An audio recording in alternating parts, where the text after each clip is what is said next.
University of Central Florida. And she is actively engaged in Transportation Research Board. Her work spans connected and autonomous vehicles, road safety, travel demand, and econometrics modeling. She also serves as an editor of leading journals like Analytical Methods in Accident Research and Scientific Reports. She also leads in Australian Institute of Traffic Planning and Management. I would like to request Dr. Yasmin, please take the floor, and please everyone give a round of applause for us.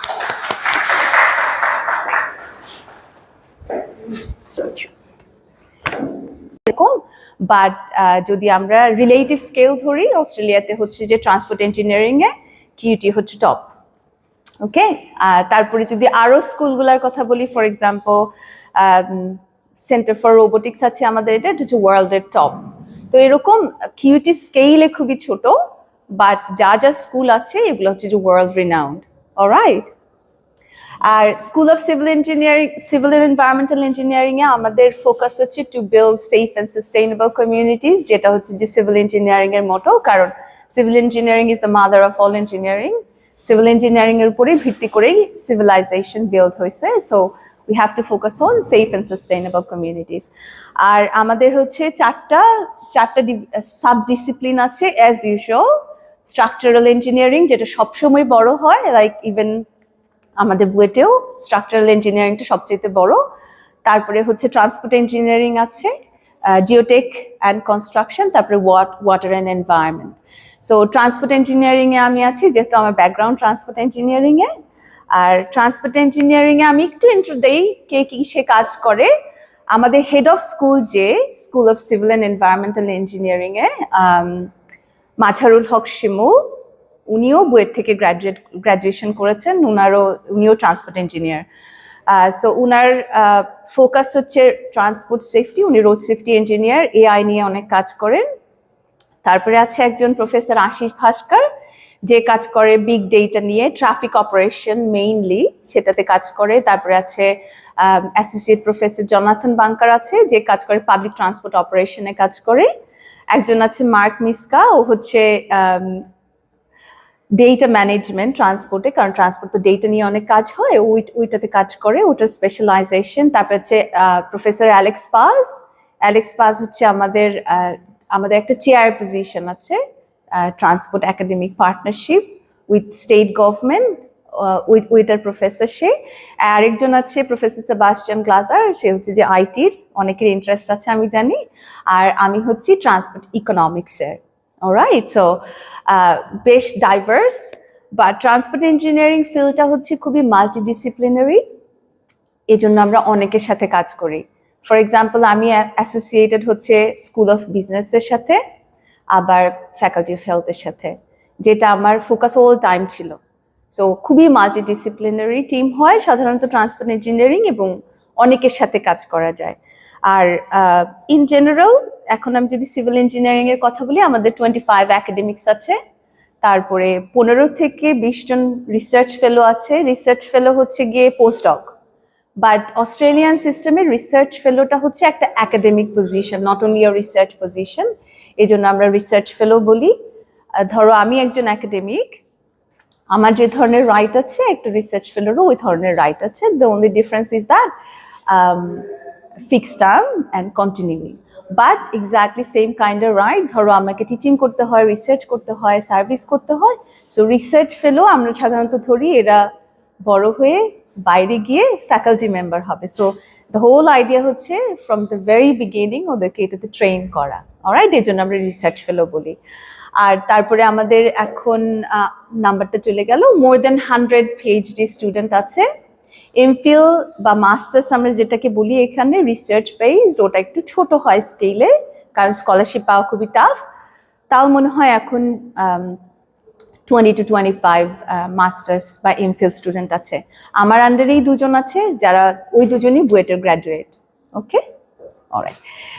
এখন আমি আমার কথা বলা শুরু করার আগে just ছোট্ট করে একটু স্কলারশিপ নিয়ে কথা বলি, but after I am done with my talk তোমাদের যা প্রশ্ন আছে আমাকে করো, আমি উত্তর দিব। সো অস্ট্রেলিয়ান সিস্টেমে স্কলারশিপ হচ্ছে বিভিন্ন রকম আছে। একটা হচ্ছে annual scholarship round. Annual scholarship রাউন্ডটা হচ্ছে কমনওয়েলথ ফান্ডেড থ্রু ইউনিভার্সিটি। তার মানে কেউ যদি অ্যাপ্লাই করে অ্যানুয়াল স্কলারশিপ রাউন্ডে, খুবই কম্পিটিটিভ, রাইট? বাট কিছু টিপস অ্যান্ড ট্রিক্স আছে কিভাবে ওই কম্পিটিশনে কেউ অনেক আপার হ্যান্ডে থাকতে পারে। এখনকার দুনিয়াতে publication is one of the biggest player, right? এখন কেউ আন্ডারগ্র্যাড করছে, মাস্টার্স করছে, তাহলে কিভাবে পাবলিকেশন করবে? সেই ক্ষেত্রে আমি অনেককে এনকারেজ করি যে তোমরা অনেক আগে থেকে যেই প্রফেসরের সাথে কাজ করতে চাও যোগাযোগ করো, at least 2 years down the track apply করার আগে ইন্টারেস্ট এক্সপ্রেস করো যে পাবলিকেশন করবা। তাহলে হয় কি, যখন একটা প্রফেসরের সাথে কাজ করো আগের থেকে একটা রিলেশনশিপ বিল্ড হয়, এভিডেন্স দেখাতে পারে সুপারভাইজার যে আমার সাথে কাজ করেছে। আর ম্যাচিওর তোমরা যখন এরকম একাডেমিকদের সাথে কাজ করো তখন D1 বা Q1 পাবলিকেশন হয়। অন টপ অফ দ্যাট তোমাদের এখানে অনেক অ্যাক্টিভ রিসার্চার আছে। আমাদের এখানে দুজনই আছে, অন্বেষা ও আছে, আমিন, ওরা দুজনই খুবই অ্যাক্টিভ। আমি আরো অনেকজনকে জানি যারা খুবই অ্যাক্টিভ। আমাদের এখানে রিসার্চ সেন্টার আছে, তার মানে পাবলিকেশন করার সুযোগটা অনেক বেশি। এখন পাবলিকেশন করতে গেলে যেটা হয়, আমি বললাম যে Q1 D1, তার মানে হাই কোয়ালিটি।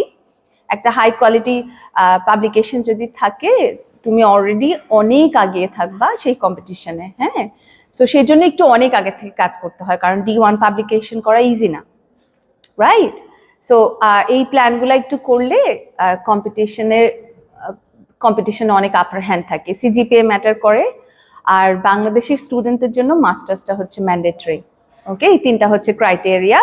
এটা দিয়ে র্যাঙ্কিং হয়, আর সবগুলো স্টুডেন্ট সবার সাথে কম্পিট করে।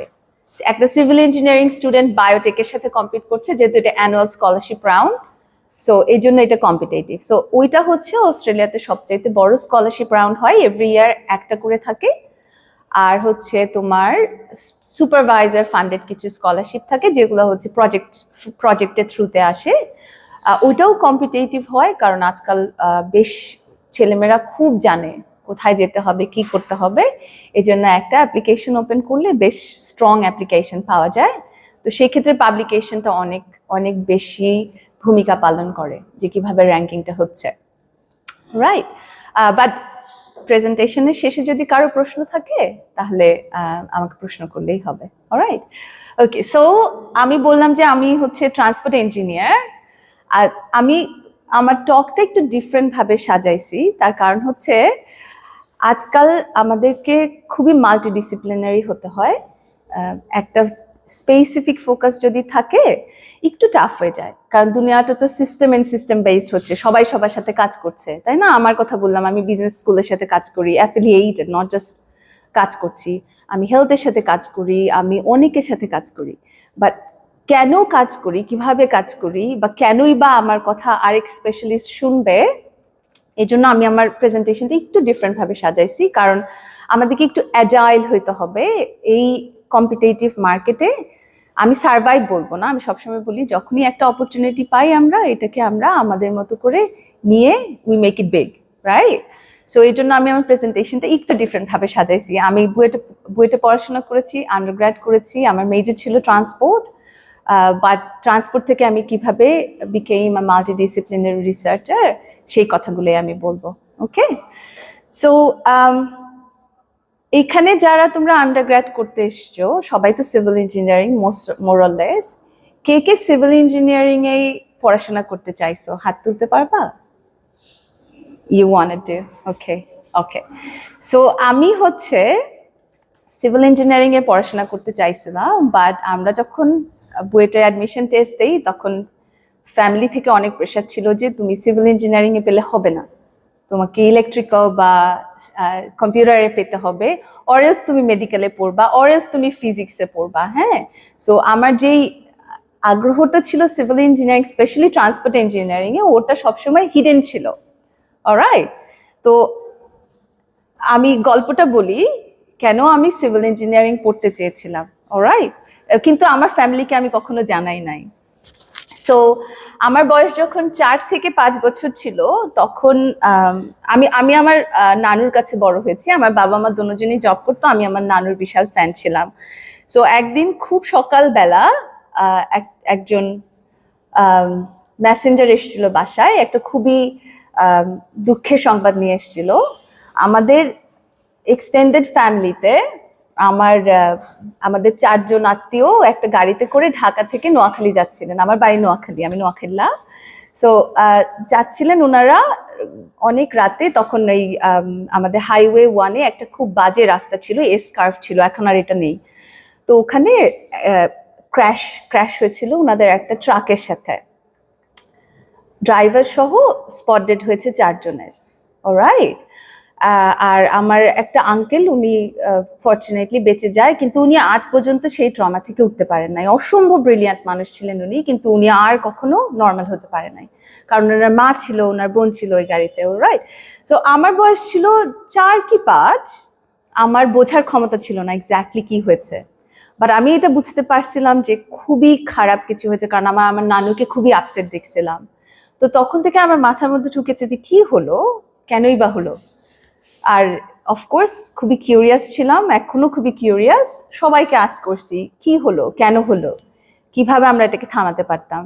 সো আমার 2টা পেট ছিল, একটা ব্যাঙ ছিল সারপ্রাইজিংলি, আর একটা বিড়াল ছিল। ইভেন আমি ওদের সাথেও কথা বলতাম, খুবই ছোট ছিলাম তো, তাই না? সো সবাই আমাকে বলতো তুমি মেডিকেল প্রফেশনে যাও, because it's a great profession, noble profession.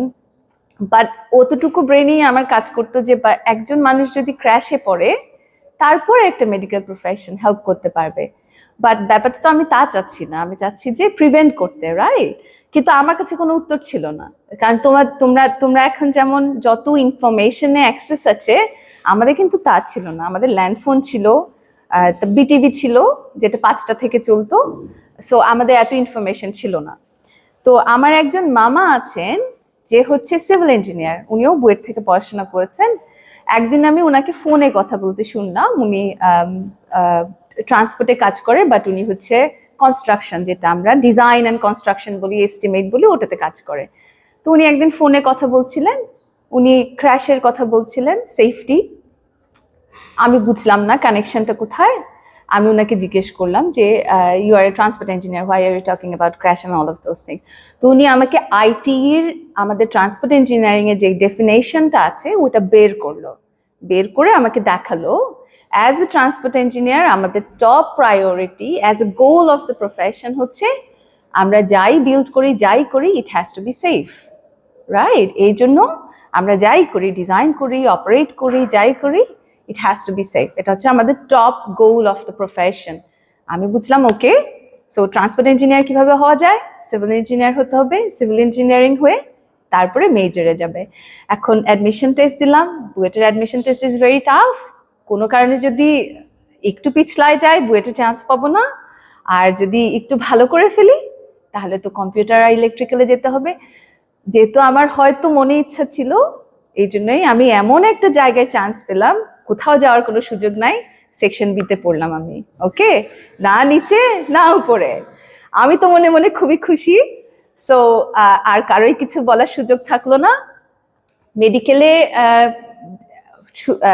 কি যেন আমরা বলি, এটাকে অ্যাডমিশন টেস্টে চান্স পেয়েছি, কিন্তু আমার আব্বা হচ্ছে যে মেয়ে, যেহেতু আব্বা খুবই মানে মেয়ের কথাই শুনে, বাকি সবাই না শুনলেও আব্বাকে কান্নাকাটি করে বললাম আমি পারবো না, রক্ত দেখতে পাই না, ঘুরে মুড়ে পড়ে যাব। সো সিভিল ইঞ্জিনিয়ারিং এ আমি আসলাম। বাট এই হিস্ট্রি সিভিল ইঞ্জিনিয়ারিং এ চান্স পাওয়ার আগ পর্যন্ত কাউকে বলি নাই, কারণ বাসায় তো দিবে না, ওই যে electrical, computer or medical. Right. So civil engineering পড়লাম। তারপরে যখন 3rd ইয়ারে আমরা আসলাম, 3rd ইয়ারে আমাদেরকে মেজর অ্যান্ড মাইনর চুজ করতে হলো। এইরকম একটা লম্বা রুমে বসেছিলাম, আমি পিছনে বসেছিলাম। সো যখন আমাদেরকে দাঁড়িয়ে দাঁড়িয়ে বলতে হলো এটা আমার মেজর, এটা আমার মাইনর, আমি পিছন থেকে বললাম ট্রান্সপোর্ট মেজর। সবাই আমার দিকে ঘুরে তাকালো। স্যাররা ছিলেন সামনে, স্যাররা বললেন তুমি কি শিওর ট্রান্সপোর্ট মেজর নিবা? ওকে, তো এইভাবে আমার ট্রান্সপোর্ট ইঞ্জিনিয়ারিং এর জার্নি শুরু হয়েছে। And then after that no stop behind that. After that সবসময় আমি ট্রান্সপোর্ট ইঞ্জিনিয়ার। ওকে, সো আমি বুয়েটে পড়াশোনা করেছি, নোয়াখালী থেকে এসেছি। বুয়েটে পড়াশোনা শেষ করেছি 2007-এ, আমরা গ্র্যাজুয়েশন করেছি। করার পরে আমি এতে গেলাম, ক্যালগারিতে গেলাম হচ্ছে মাস্টার্স করতে। ক্যালগারিতে সবই আমার civil engineering with major in transport engineering. তারপরে গেলাম ম্যাকগিলে আমি পিএইচডি করেছি। 2015-তে আমার পিএইচডি শেষ হয়েছে। তারপরে আমি ইউএসএতে গেছি, ইউএসএতে আমি জব করেছি as a post doc and graduate research fellow. আমার ওই গ্র্যাজুয়েট রিসার্চ ফেলো পজিশনটা এখনো আছে, আমি একজন অ্যাডজাংক্ট ফ্যাকাল্টি মেম্বার ওখানে। তারপরে অস্ট্রেলিয়াতে আসলাম 2018 শেষের দিকে as a lecturer. Okay, so তারপরে অস্ট্রেলিয়াতে হচ্ছে lecturer, senior lecturer, associate professor. আমি সিনিয়র লেকচারার মানে হচ্ছে আমি অ্যাসোসিয়েট প্রফেসর, বাট আমাদের আবার একটা আলাদা করে অ্যাসোসিয়েট প্রফেসর পজিশন আছে। সো আমি যেহেতু বিভিন্ন জায়গায় বিভিন্ন দেশে থেকেছি এবং লম্বা সময় আমার এক্সপেরিয়েন্স আছে ইউএসএতে কিভাবে পড়াশোনা করতে হয়, কানাডাতে কিভাবে করতে হয়, অস্ট্রেলিয়াতে কিভাবে করতে হয়। হ্যাঁ, সো তোমাদের যদি কোনো প্রশ্ন থাকে আমাকে করতে পারো। অলরাইট, সো বা আজকেই যে করতে হবে এমন না, আমি লিঙ্কডইনে আছি। আর আরেকটা কথা বলে রাখি, আজকাল সবাই খুব ব্যস্ত, তোমরাও ব্যস্ত, রাইট? তো সামটাইমস আমাদের হয় কি, আমি বাই দ্য টাইম আমি ঘুম থেকে উঠি আমার মেইল বক্স অলরেডি ফুল হয়ে যায়, আমি সবগুলা ইমেল অ্যাটেন্ড করতে পারি না। ফর এক্সাম্পল গত পরশু আমি আমার ফ্যামিলির সাথে খুব টাইম স্পেন্ড করছিলাম, আমার ইনবক্স যে ফুল হয়েছে আমি এক্স্যাক্টলি জানি না আমি ওই ইমেলগুলোতে কখন অ্যাটেন্ড করতে পারবো, যদিও আমি ছুটিতে, তাই না? তো আমাদের এমন না যে আমাদের ইন্টেনশন থাকে না রিপ্লাই করার, ব্যাপারটা হয় যে কখন যে কোন ইমেল কোথায় চলে যায় তার কোনো ঠিক ঠিকানা থাকে না। আবার লিঙ্কডইনেও তাই, ধরো আমি একটা মেসেজ দেখলাম, পড়লাম, ভাবলাম রিপ্লাই দিব, তারপরে যদি ভুলেই যাই, তো এর জন্য there is no problem if you just get back to somebody twice or 3 times, absolutely fine, right? কারণ হচ্ছে সবাই বিজি, এবং ওই বিজিনেসের স্কেলটা আমি এক্স্যাক্টলি বুঝাতে পারবো না কতটুকু বিজি, রাইট? বাট কেউ রিপ্লাই দিচ্ছে না দেখে এটা মনে করার কোনো কারণ নাই যে অ্যাটেনশন দিচ্ছে না কিছু। কেউ হয়তো দিচ্ছে না, দ্যাটস অ্যাবসলিউটলি ফাইন অলসো, কারণ এটা তার জন্য রেলেভেন্ট না, রাইট? সো যখন এরকম হবে, ইভেন আমার ক্ষেত্রেও তোমাদের প্রশ্ন থাকলে লিঙ্কডইনেও যোগাযোগ করতে পারো, কিন্তু আমি যদি রিপ্লাই না দেই তার মানে এটা না যে আমি ইগনোর করছি, পারহ্যাপস আমার মন থেকে চলে গেছে বা কিছু একটা, you can write again. Alright, so ওই যে ক্র্যাশের কথাটা বলেছি, সিভিল ইঞ্জিনিয়ার হলাম, ট্রান্সপোর্ট ইঞ্জিনিয়ারিং পড়লাম, আমি সলিউশন খোঁজার চেষ্টা করলাম কেন, কিভাবে we could have prevented that bad incident that has happened, right? So আমি কিছু সামারাইজ করছি কিভাবে transport engineering is quite multidisciplinary সেটা দেখানোর জন্য। ফর এক্সাম্পল, ওটা একটা এস কার্ভ ছিল, অনেকগুলো বুশ ছিল দুই সাইডে, তার মানে ভিজিবিলিটি ভালো ছিল না। ক্লিয়ার জোন, এটা সিভিল ইঞ্জিনিয়ারিং সলিউশন। তারপরে ট্রাক ছিল, ট্রাক ড্রাইভার কিন্তু ড্রাঙ্ক ছিল। ওকে, সো ট্রাক ওই রাস্তাতে আসলে যাওয়া উচিত না, ওটা খুবই ন্যারো একটা রোড ছিল, রিরাউট করতে পারতাম। এটা transport demand problem, right? Specially যারা অপারেশনসে কাজ করে ওদের problem. Conflict, stop sign and other, আমরা কনফ্লিক্ট রিডিউস করা হচ্ছে one of the biggest job. আমরা যখন সিগন্যাল বা ইন্টারসেকশন ডিজাইন করি আমাদেরকে নাম্বার অফ কনফ্লিক্টস মিটিগেট করতে হয়। এটাও হচ্ছে সিভিল ইঞ্জিনিয়ারিং, এটা শুধু ট্রান্সপোর্ট ইঞ্জিনিয়ারিং না, এটা সিভিল ইঞ্জিনিয়ারিং জব, কারণ এটা ডিজাইন। তারপর drink driving, alcohol detection, IT, right? আমি জাস্ট সিভিল আর ট্রান্সপোর্ট অ্যারাউন্ডের জবগুলোর কথা বলছি, but it could be multidisciplinary also. Fatigue driving, both car driver and then truck driver ছিল fatigued, it was pretty late in the night. এটা হচ্ছে regulation and education, also transport engineering এর problem. আর ITS হচ্ছে information provision, আমি কিন্তু information দিতে পারতাম। ফর এক্সাম্পল, এখন অনেক সিগন্যাল আছে, অনেক কিছু আছে গাড়িতে, সো এই জাস্ট কিছু একটা সামারি জাস্ট টু সি আমি কিভাবে সলিউশন দিতে পারতাম। এখন ধরো এগুলো সবগুলোই সলিউশন, আমার পক্ষে কি সব সলিউশন দেওয়া সম্ভব? আমি যদি আস্ক করি তোমাদেরকে কোন কোন সলিউশনটা তোমরা পিক করবা, তোমরা জানো? কারণ আমার তো এত টাকা নাই, রাইট? এগুলা ট্রান্সপোর্ট হচ্ছে একটা পাবলিক পলিসি গোল, তার মানে ট্রান্সপোর্টে যে কোনো সলিউশনের মানি আসে ট্যাক্স পেয়ার্স মানি থেকে। তার মানে আমি কম্পিট করছি ডিফেন্সের সাথে, আমি কম্পিট করছি ফুডের সাথে, আমি কম্পিট করছি শেল্টারের সাথে ফর ফান্ডিং, রাইট? তো এখন আমি যদি সমাধান দিতে হয়, আমি সবগুলো সমাধান দিতে পারবো না। কোন সমাধানটা আমি দিব? আমি সেটাতে কাজ করি, এই জন্য আমি বললাম যে আমি ট্রান্সপোর্ট ইকোনমিক্সে কাজ করি। সো রিয়েল ওয়ার্ল্ডের প্রবলেম হচ্ছে ট্রান্সপোর্ট পাবলিক পলিসি গোল আমাকে সবার সাথে কম্পিট করতে হয়, মাল্টিপল সলিউশন থাকতে পারে, বাট মাল্টিপল সলিউশন ইমপ্লিমেন্ট করা সম্ভব হয় না কারণ ইটস ভেরি এক্সপেন্সিভ। আমাদের এত রিসোর্সও নাই, not only in developing countries, যে কোনো কান্ট্রিজের কথা বলো রিসোর্স অলওয়েজই লিমিটেড হয়, রাইট? সো আমি কাজ করি ট্রান্সপোর্ট ইকোনমিক্সে। আমার জব হচ্ছে টু আন্ডারস্ট্যান্ড কোন সলিউশনটা অপটিমাল সলিউশন দিবে রাদার দেন ম্যাক্সিমাম। ওকে, সো ম্যাক্সিমাম না কেন সেটা বোঝানোর জন্য আমি একটা এক্সাম্পল দিয়েছি। ধরো আমি তোমাকে 1 টাকা দিলাম, ঠিক আছে? আমার কাছে 1 টাকার মূল্য অনেক বেশি, কারণ যখন ছোটবেলায় ছিলাম আমাকে 1 টাকা দিত স্কুলে টিফিন খাওয়ার জন্য। সো আমার জন্য 1 টাকার মূল্য অনেক বেশি। ধরলাম ওই 1 টাকার মূল্য এখনো আছে। এখন আমি যদি তোমাকে 1 টাকা দেই, ধরো তুমি transport engineer and you have to make a decision, ঠিক আছে? তুমি এই 1 টাকা ইনভেস্ট করতে পারবা to save somebody's life from air pollution, transport related air pollution, or ওই 1 টাকা দিয়ে আমি সেভ করতে পারবো someone from road crash। তুমি কোথায় ইনভেস্ট করবা? তোমাকে 1 টাকাই দেয়া হয়েছে, তোমাকে একটাই ডিসিশন নিতে হবে, তাই না? দুজন মানুষ, let's just hypothetically, let's assume that, কাকে সেভ করবা?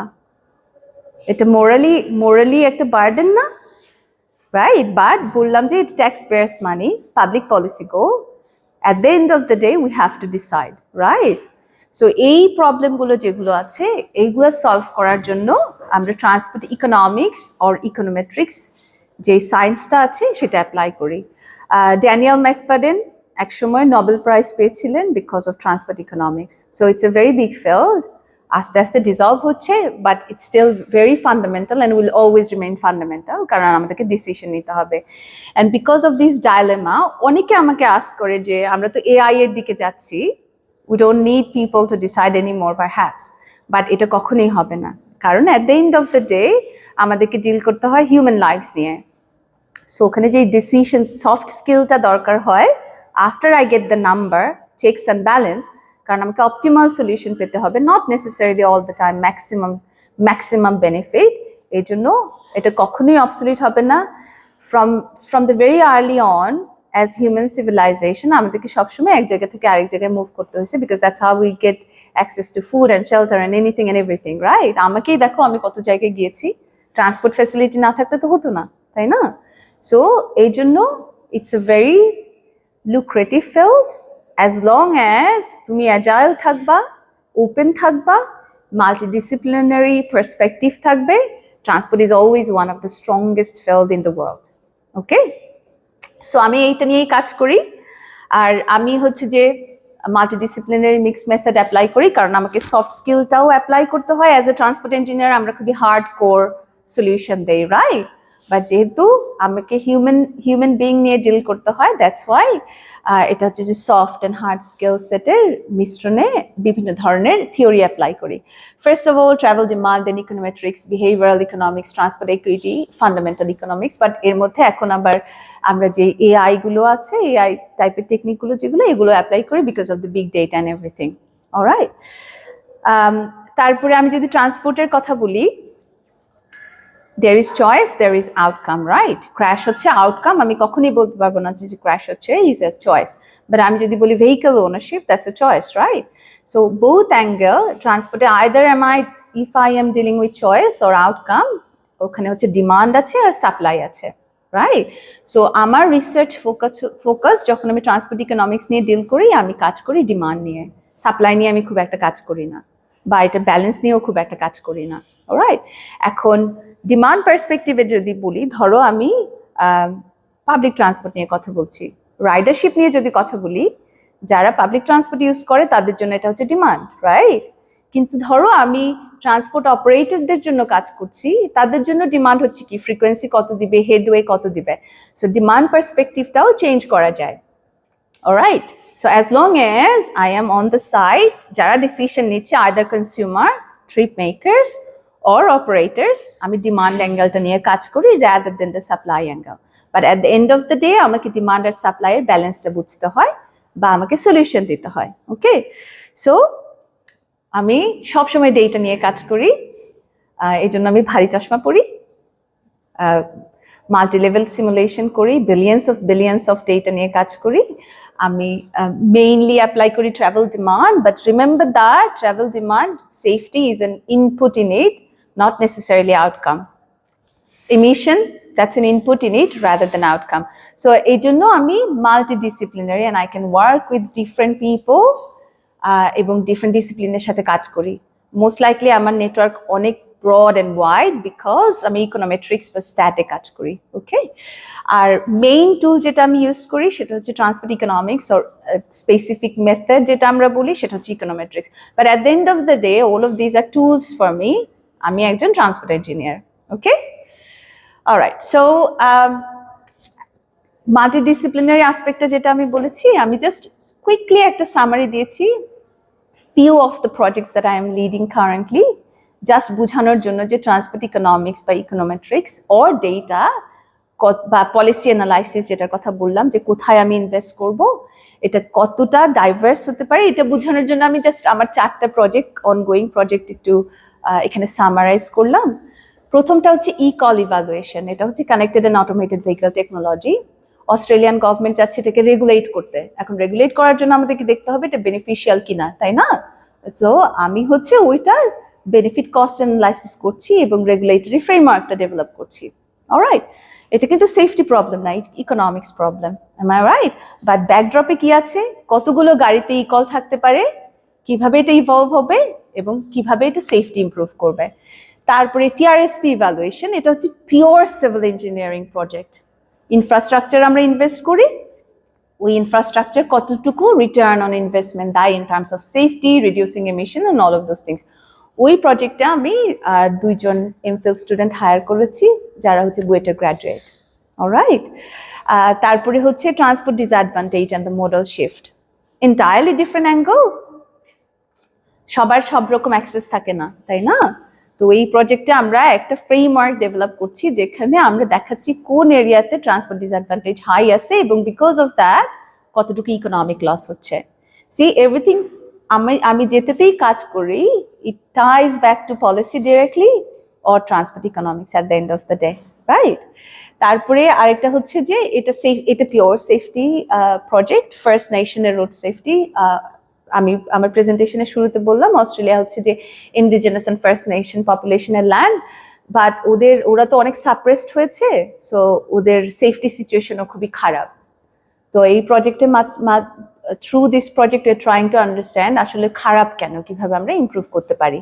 ওকে, আমি একটা ডেটা টুল বিল্ড করতেছি যেটাকে আমরা বলি realistic artificial data generation through this project. Alright, so এই জন্য আমি বলেছি যে আমি খুবই ডাইভার্স, আমার project range, research range, but at the end of the day আমি ইকোনমিক্সে কাজ করি, ইভ্যালুয়েশনে কাজ করি, পলিসি নিয়ে কাজ করি, ইকোনোমেট্রিক্স অ্যাপ্লাই করি, অর বিগ ডেটা অ্যানালিটিক্স এখন আরো টুল ইউজ করতে হয়। বাট আমার কাজ হচ্ছে গভর্নমেন্টকে ইনফর্ম করা কোনটা কাজ করবে, কোনটাতে আমি ইনভেস্ট করতে পারবো, সো দ্যাট ওরা ওই ট্যাক্স পেয়ার্স মানিটা ইনভেস্ট করতে পারে। ওকে, টিচিংও সেম। আমি কারেন্টলি আন্ডারগ্র্যাডের typical transport engineering course teach করি, আর পোস্ট গ্র্যাডে হচ্ছে একটা ইকোনোমেট্রিক্স কোর্স আছে আমাদের যেটা হচ্ছে application in people and freight movement, ওই কোর্সটা টিচ করি। আর আমি সবসময় I am learning something new. Alright, এখন আমার গ্রুপের কথা একটু বলি। আমার একটা ছোট গ্রুপ আছে, কারেন্টলি সবসময় ভুলে যাই আমার কয়টা পিএইচডি স্টুডেন্ট আছে, 6 থেকে 7 জন পিএইচডি স্টুডেন্ট আছে, আর হচ্ছে 2জন এমফিল স্টুডেন্ট আছে, পোস্টডক আছে 4 জন। সো ছোট না, মিডিয়াম স্কেল গ্রুপ আছে আমার।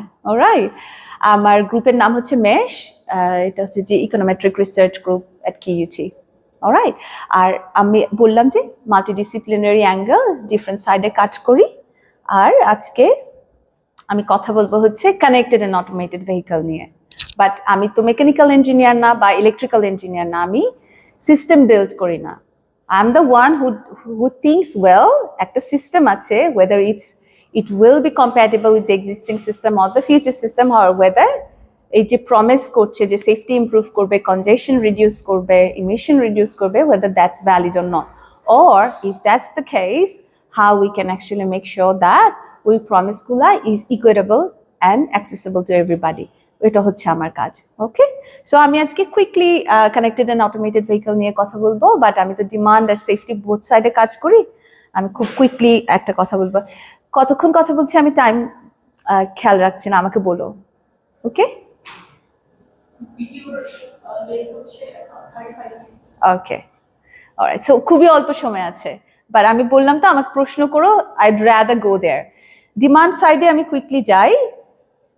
সো কারেন্টলি আমাদের মার্কেটে যেটা আছে, স্পেশালি যে গাড়িগুলা এখন চলছে বাংলাদেশের প্রেক্ষাপটে না হয়তো পুরোপুরি, বাট ডেভেলপড কান্ট্রিজের প্রেক্ষাপটে লেভেল 2 অটোমেশন আমরা যেটাকে বলি, সেই গাড়িগুলোতে সাধারণত এই ধরনের টেকনোলজিগুলো আছে, আর এটাকে বলে advance driving assistance system or এইডাস।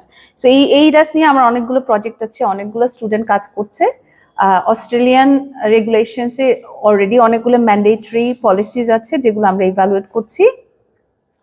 Also NCAP, যেটা হচ্ছে যে car assessment program, safety assessment program, সেই কার সেফটি অ্যাসেসমেন্ট প্রোগ্রামে অনেকগুলো অ্যাডভান্স ড্রাইভিং অ্যাসিস্ট্যান্স সিস্টেম হচ্ছে ইনক্লুডেড ফর 5 স্টার।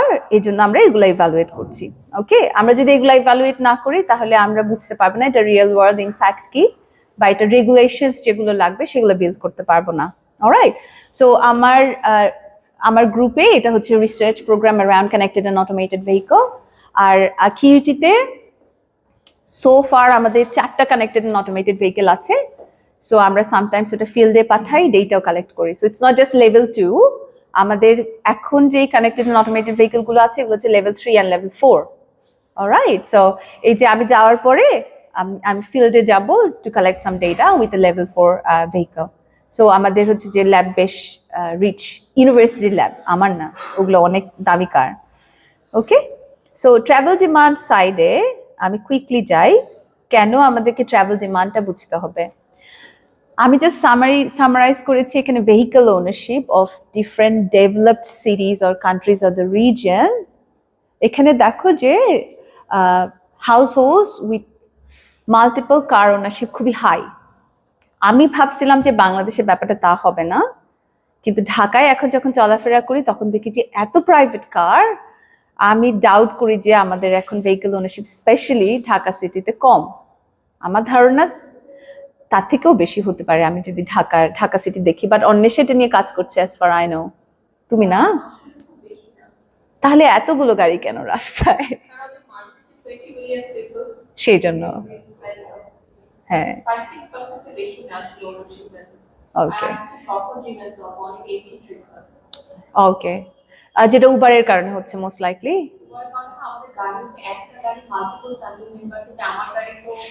হ্যাঁ হ্যাঁ হ্যাঁ, okay. So at any case, for example যে প্রবলেমগুলো বলছি ওগুলো কিন্তু আমরা পাবলিক ট্রান্সপোর্ট যদি আমাদের ভালো থাকতো, সিকিউর থাকতো, সলভ করতে পারতাম। তাহলে এতগুলা গাড়ি, আমরা এতগুলো মানুষ হতো না, না? তো ভেহিকল ওনারশিপ সব জায়গায় একটা প্রবলেম, কারণ আমার যদি বেশি গাড়ি থাকে কনজেশন হবে, ক্র্যাশ হবে, এমিশন হবে, আবার এটা হেলথ রিস্ক আছে। যে গাড়িতে বসে থাকে তার জন্য কিন্তু খুবই হেলথ রিস্ক, রাইট? সেই জন্য আমরা ভেহিকল ওনারশিপের দিকে খেয়াল করি। এখন ভেহিকল ওনারশিপ কম্পোজিশনটাও চেঞ্জ হচ্ছে world wide because of technology. So যখন টেকনোলজির কথা বলি, আমাদের 2 ধরনের টেকনোলজি আছে এখন, alternate fuel and then advance driving assistance system. প্রবলেমটা কোথায় হচ্ছে আমি কুইকলি বলি। ফার্স্ট প্রবলেমটা হচ্ছে ইকুইটি নিয়ে।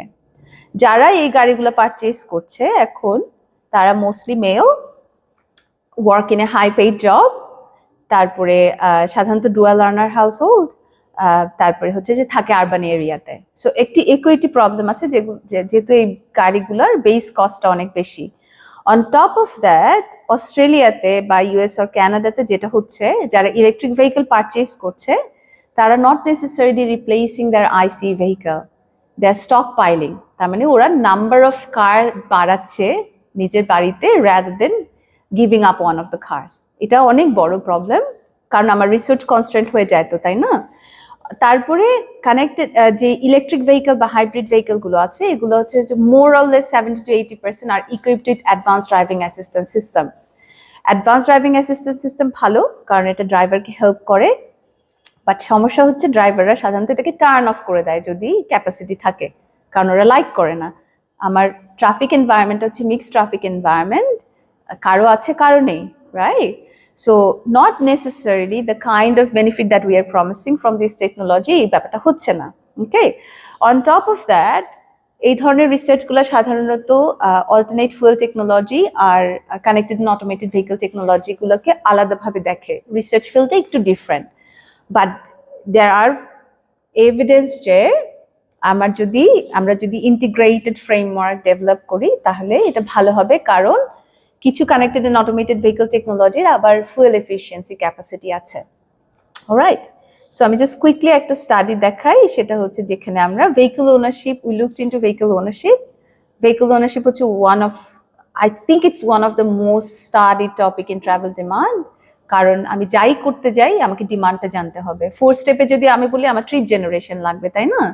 So trip generation is directly connected to how many vehicles I have in my fleet.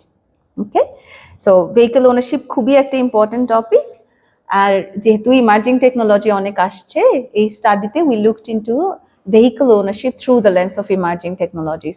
একটা হচ্ছে অল্টারনেট ফুয়েল আর একটা হচ্ছে ADAS ফিচার। ডেটা হচ্ছে সাউথ ইস্ট কুইন্সল্যান্ড যেখানে আমি থাকি সেখানকার। তারপরে হচ্ছে আমরা household travel survey data use করছি। সাউথ ইস্ট কুইন্সল্যান্ডে একটা খুবই নাইস জিনিস হচ্ছে ওরা প্রত্যেক বছর household travel survey data collect করে। আমি অনেক জায়গায় যেহেতু কাজ করেছি, আমি জানি যে household travel survey generally collect করা হয় এভরি 5 to 10 years। ইউএসএতে এভরি 10 years কালেক্ট করা হয়। So south east Queensland is only one state, not অস্ট্রেলিয়াতে এরকম কালেক্ট করে না, অনলি ওয়ান স্টেট যেখানে এভরি বছর household travel survey data collect করা হয়। So it's very nice data. এটা হচ্ছে ওদের ভেহিকল ওনারশিপ, এটা হচ্ছে ওদের fuel type distribution. Australia electric ভেহিকলের advocacy শুরু করেছে 2020 থেকে। সো পেনিট্রেশন খুবই স্মল, বাট এখন খুবই হাই হচ্ছে অবশ্যই। আর আমরা যেহেতু অ্যাডভান্স ড্রাইভিং অ্যাসিস্ট্যান্স সিস্টেমও দেখছি, এটা হচ্ছে এই ফিচারগুলো আমরা কনসিডার করেছি, কারণ এগুলো হচ্ছে আমাদের অলরেডি ADR বা অস্ট্রেলিয়ান ডিজাইন রুলে আর NCAP-এ এমবেডেড। ওকে, এখন যেহেতু ইকোনোমেট্রিক্স নিয়ে কথা বলছি, আমি একটু ছোট্ট একটা এক্সাম্পল দিব কোথায় জিনিসপত্র একটু কমপ্লেক্স হয়ে যায়। অলরাইট, আমাদের ভেহিকল ওনারশিপ খুব নাইস অ্যান্ড ক্লিন, 4টা ক্যাটাগরি আমরা কনসিডার করেছি, রাইট? বাট আমি যদি চয়েস সেটের কথা বলি, যেটা fuel type and ADAS, first of all একটা গাড়িতে ABO থাকতে পারে, FCW থাকতে পারে, ফরওয়ার্ড কলিশন ওয়ার্নিং সিস্টেম থাকতে পারে, তাই না? আরেকটা গাড়িতে অটোনোমাস ইমার্জেন্সি ব্রেকিং থাকতে পারে, লেন কিপ অ্যাসিস্ট থাকতে পারে, তাই না? তার মানে কম্বিনেশনটা যে কোনো কিছু হতে পারে। এখন আমরা যদি ম্যাথসের দিকে তাকাই, আমার যদি 5টা অল্টারনেটিভ থাকে, কতগুলো কম্বিনেশন হতে পারে? 5C5, right? বা 2 to the power 5 -1। তার মানে আমার চয়েস সেট এক্সপ্লোড করে। এখন আমি যদি ADAS ফিচারের কথা বলি, আমরা 5টা ধরেছিলাম। সো আমি যদি কম্বিনেশনটা ধরি, আমার হচ্ছে 2 to the power 5 -1, that means 31, right? আর ডিস্ট্রিবিউশনটা জাস্ট এখানে হিট ম্যাপে দেখানো হয়েছে কিভাবে ডিফারেন্ট ফুয়েল টাইপে এই কম্বিনেশনটা ভ্যারি করে। ওই যে ইলেকট্রিক ভেহিকলে ব্যাটারি ওর হাইব্রিডে দেখো ভেহিকলগুলো is coming actually equipped with all of this technology, এর জন্য ডার্কার কালার। অ্যান্ড দেন আমার নো ADAS ফিচার, গাড়ি যেহেতু এখনো ফ্লিট আছে যেখানে কোনো ADAS ফিচার নাই, আমরা ওইটা অ্যাড করলাম, তাহলে আমার চয়েস সেট কতগুলো হলো? 32। আফটার দ্যাট আমার 4টা ফুয়েল টাইপ ক্যাটাগরি আছে। সো 4টা ফুয়েল টাইপেও তো different type of combination of ADAS নিয়ে আসতে পারে, রাইট? সো আমি যদি মাল্টিপ্লাই করি, ইভেন্চুয়ালি আমার চয়েস সেট হচ্ছে 128। ওকে, সো খুবই লার্জ চয়েস সেট। অন্বেষা MDCV-তে অনেক কাজ করেছে, multiple discrete choice, continuous choice set. But এখানে কন্টিনিউয়াস ফাংশনটা এখনো নাই। যখন আমি VKT কনসিডার করব, তখন এটা multiple discreteness and then continuous component. But for now আমার চয়েস একটা না, রাইট? আমার চয়েস হচ্ছে একটা গাড়িতে বিভিন্ন ধরনের কম্বিনেশন থাকতে পারে, যেটাকে আমরা বলি মাল্টিপল ডিসক্রিটনেস, রাইট? মাল্টিপল ডিসক্রিটনেস যদি তোমাদেরকে বোঝাতে চাই, লেটস সে আমি বললাম এখানে একটা আপেল দিয়েছি, এখানে একটা কমলা দিয়েছি, তুমি একটা নিতে পারবা, তাহলে তোমার চয়েস হচ্ছে কয়টা? 2টা, যে কোনো একটা। তাহলে তুমি একটা আপেল নিতে পারো। তোমার তাহলে অরেঞ্জে আমি কি দিব? 0, আর অ্যাপেলে দিব 1। কেউ যদি অরেঞ্জ পিক করে, অরেঞ্জে দিব 1, অ্যাপেলে দিব 0, রাইট? এখন আমি যদি তোমাকে 100 টাকা দেই, 100 টাকা দিয়ে বলি তুমি খেয়ে আসো বাইরে থেকে, তোমার ট্রান্সপোর্টের কস্ট আর বাকিগুলো তোমার পকেটে রাখো, তাই না? তখন কি হবে? ধরো তুমি খেলা 80 টাকা দিয়ে, 10 টাকা দিয়ে আসা যাওয়া করলা, আর 10 টাকা তোমার কাছে রইলো। এখন ফুড, ট্রান্সপোর্ট, সেভিংস, তিনোটাতেই তো আমার 1, তাই না? আগের মতো তো 0, 1 হলো না আমার, এই জন্য এটাকে বলে মাল্টিপল ডিসক্রিটনেস। ওকে, সো গাড়ির ক্ষেত্রে আমার তাই, একটা গাড়িতে বিভিন্ন ধরনের কম্বিনেশন থাকতে পারে, এই জন্য এই প্রবলেম সেটটা একটু কমপ্লেক্স। আর আমার যখন আমি এটাকে মিউচুয়ালি এক্সক্লুসিভ চয়েস সেটে কনভার্ট করলাম, আমার হলো 128। ওকে, তারপরে হচ্ছে আমরা অবশ্যই ইকোনোমেট্রিক মডেল অ্যাপ্লাই করছি, বাট এই স্টাডিটার গোল হচ্ছে to see different kind of policy impact. আমাদের ওয়ার্কিং ফ্রম হোম পলিসি হলো যেটা ভেহিকল ওনারশিপকে ইম্প্যাক্ট করে, আমাদের এডিআর রেগুলেশনস হলো যেটা অ্যাডভান্স ড্রাইভিং অ্যাসিস্ট্যান্স সিস্টেমকে ইম্প্যাক্ট করে, কিছু ইভি রিলেটেড পলিসি হলো, রিবেট হলো, যেগুলা অল্টারনেট ফুয়েল টেকনোলজিকে ইম্প্যাক্ট করে। সো এই স্টাডিটার গোল হচ্ছে আমাদের দেখা এই ডিফারেন্ট কাইন্ড অফ পলিসি আমি যদি একটা ইন্টিগ্রেটেড ফ্রেমওয়ার্ক ডেভেলপ করি, তাহলে সেটা কিভাবে আমি টেস্ট করতে পারি যে আমার এই পলিসিগুলোর ইম্প্যাক্ট কি।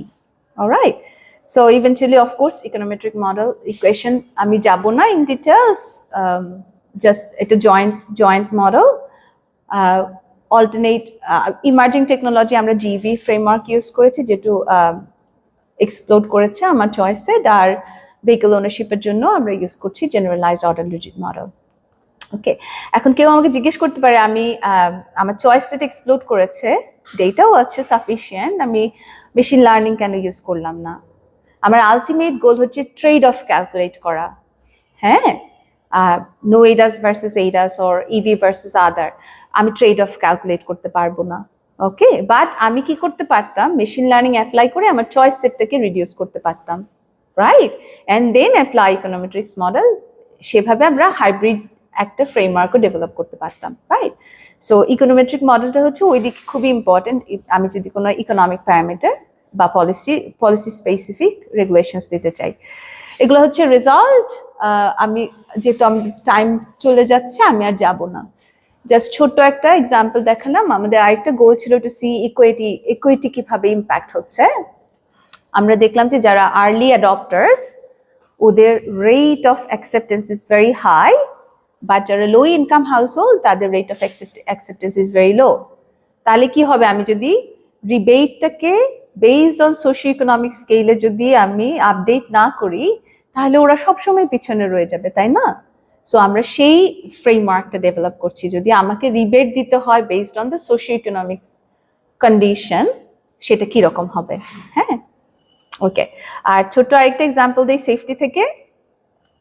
সেফটিতে remember that it's not a choice, it's an outcome.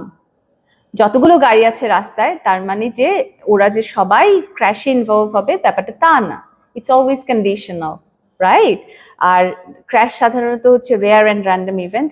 বাংলাদেশের প্রেক্ষাপটে আমার মনে হয় না আমাদের বলা উচিত রেয়ার অ্যান্ড র্যান্ডম ইভেন্ট, কারণ এত ক্র্যাশ হয় যেটা আনবিলিভেবল, রাইট? বাট ডেভেলপড কান্ট্রিজের কনটেক্সটে rare and random event.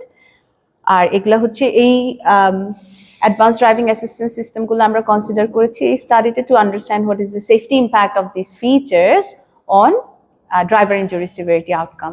Okay, injury severity ডিস্ট্রিবিউশনটা দেখো এখানে, fatal very small, right? But still এটার জন্য অনেক ইনভেস্টমেন্ট হচ্ছে। আর এখানে তো আমাদের এআরআই আছে, এআরআইতে ম্যাপ 5 আছে মনে হয়, ওগুলো হচ্ছে জাস্ট যেই ক্র্যাশগুলো রেকর্ডেড। আমার মনে আছে যখন আমি কাজ করতাম, নাম্বারটা খুবই হাই ছিল, even the one which is recorded. যেটা রেকর্ডেড না, আমি তো এটা নিয়ে চিন্তাও করতে পারি না, তাই না? তো তোমাদের রেসপন্সিবিলিটি অনেক বেশি, রাইট? হ্যাঁ, আর আমার এক্সাম্পল দিয়ে perhaps you understood, doesn't matter তুমি সেফটিতে কাজ করছো না ডিমান্ডে কাজ করছো না আইটিতে কাজ করছো, কারণ আমাদের প্রফেশনের আলটিমেট গোল হচ্ছে to make sure that transport system is safe. Okay, okay, এটা হচ্ছে distribution, injury severity and ADAS feature availability.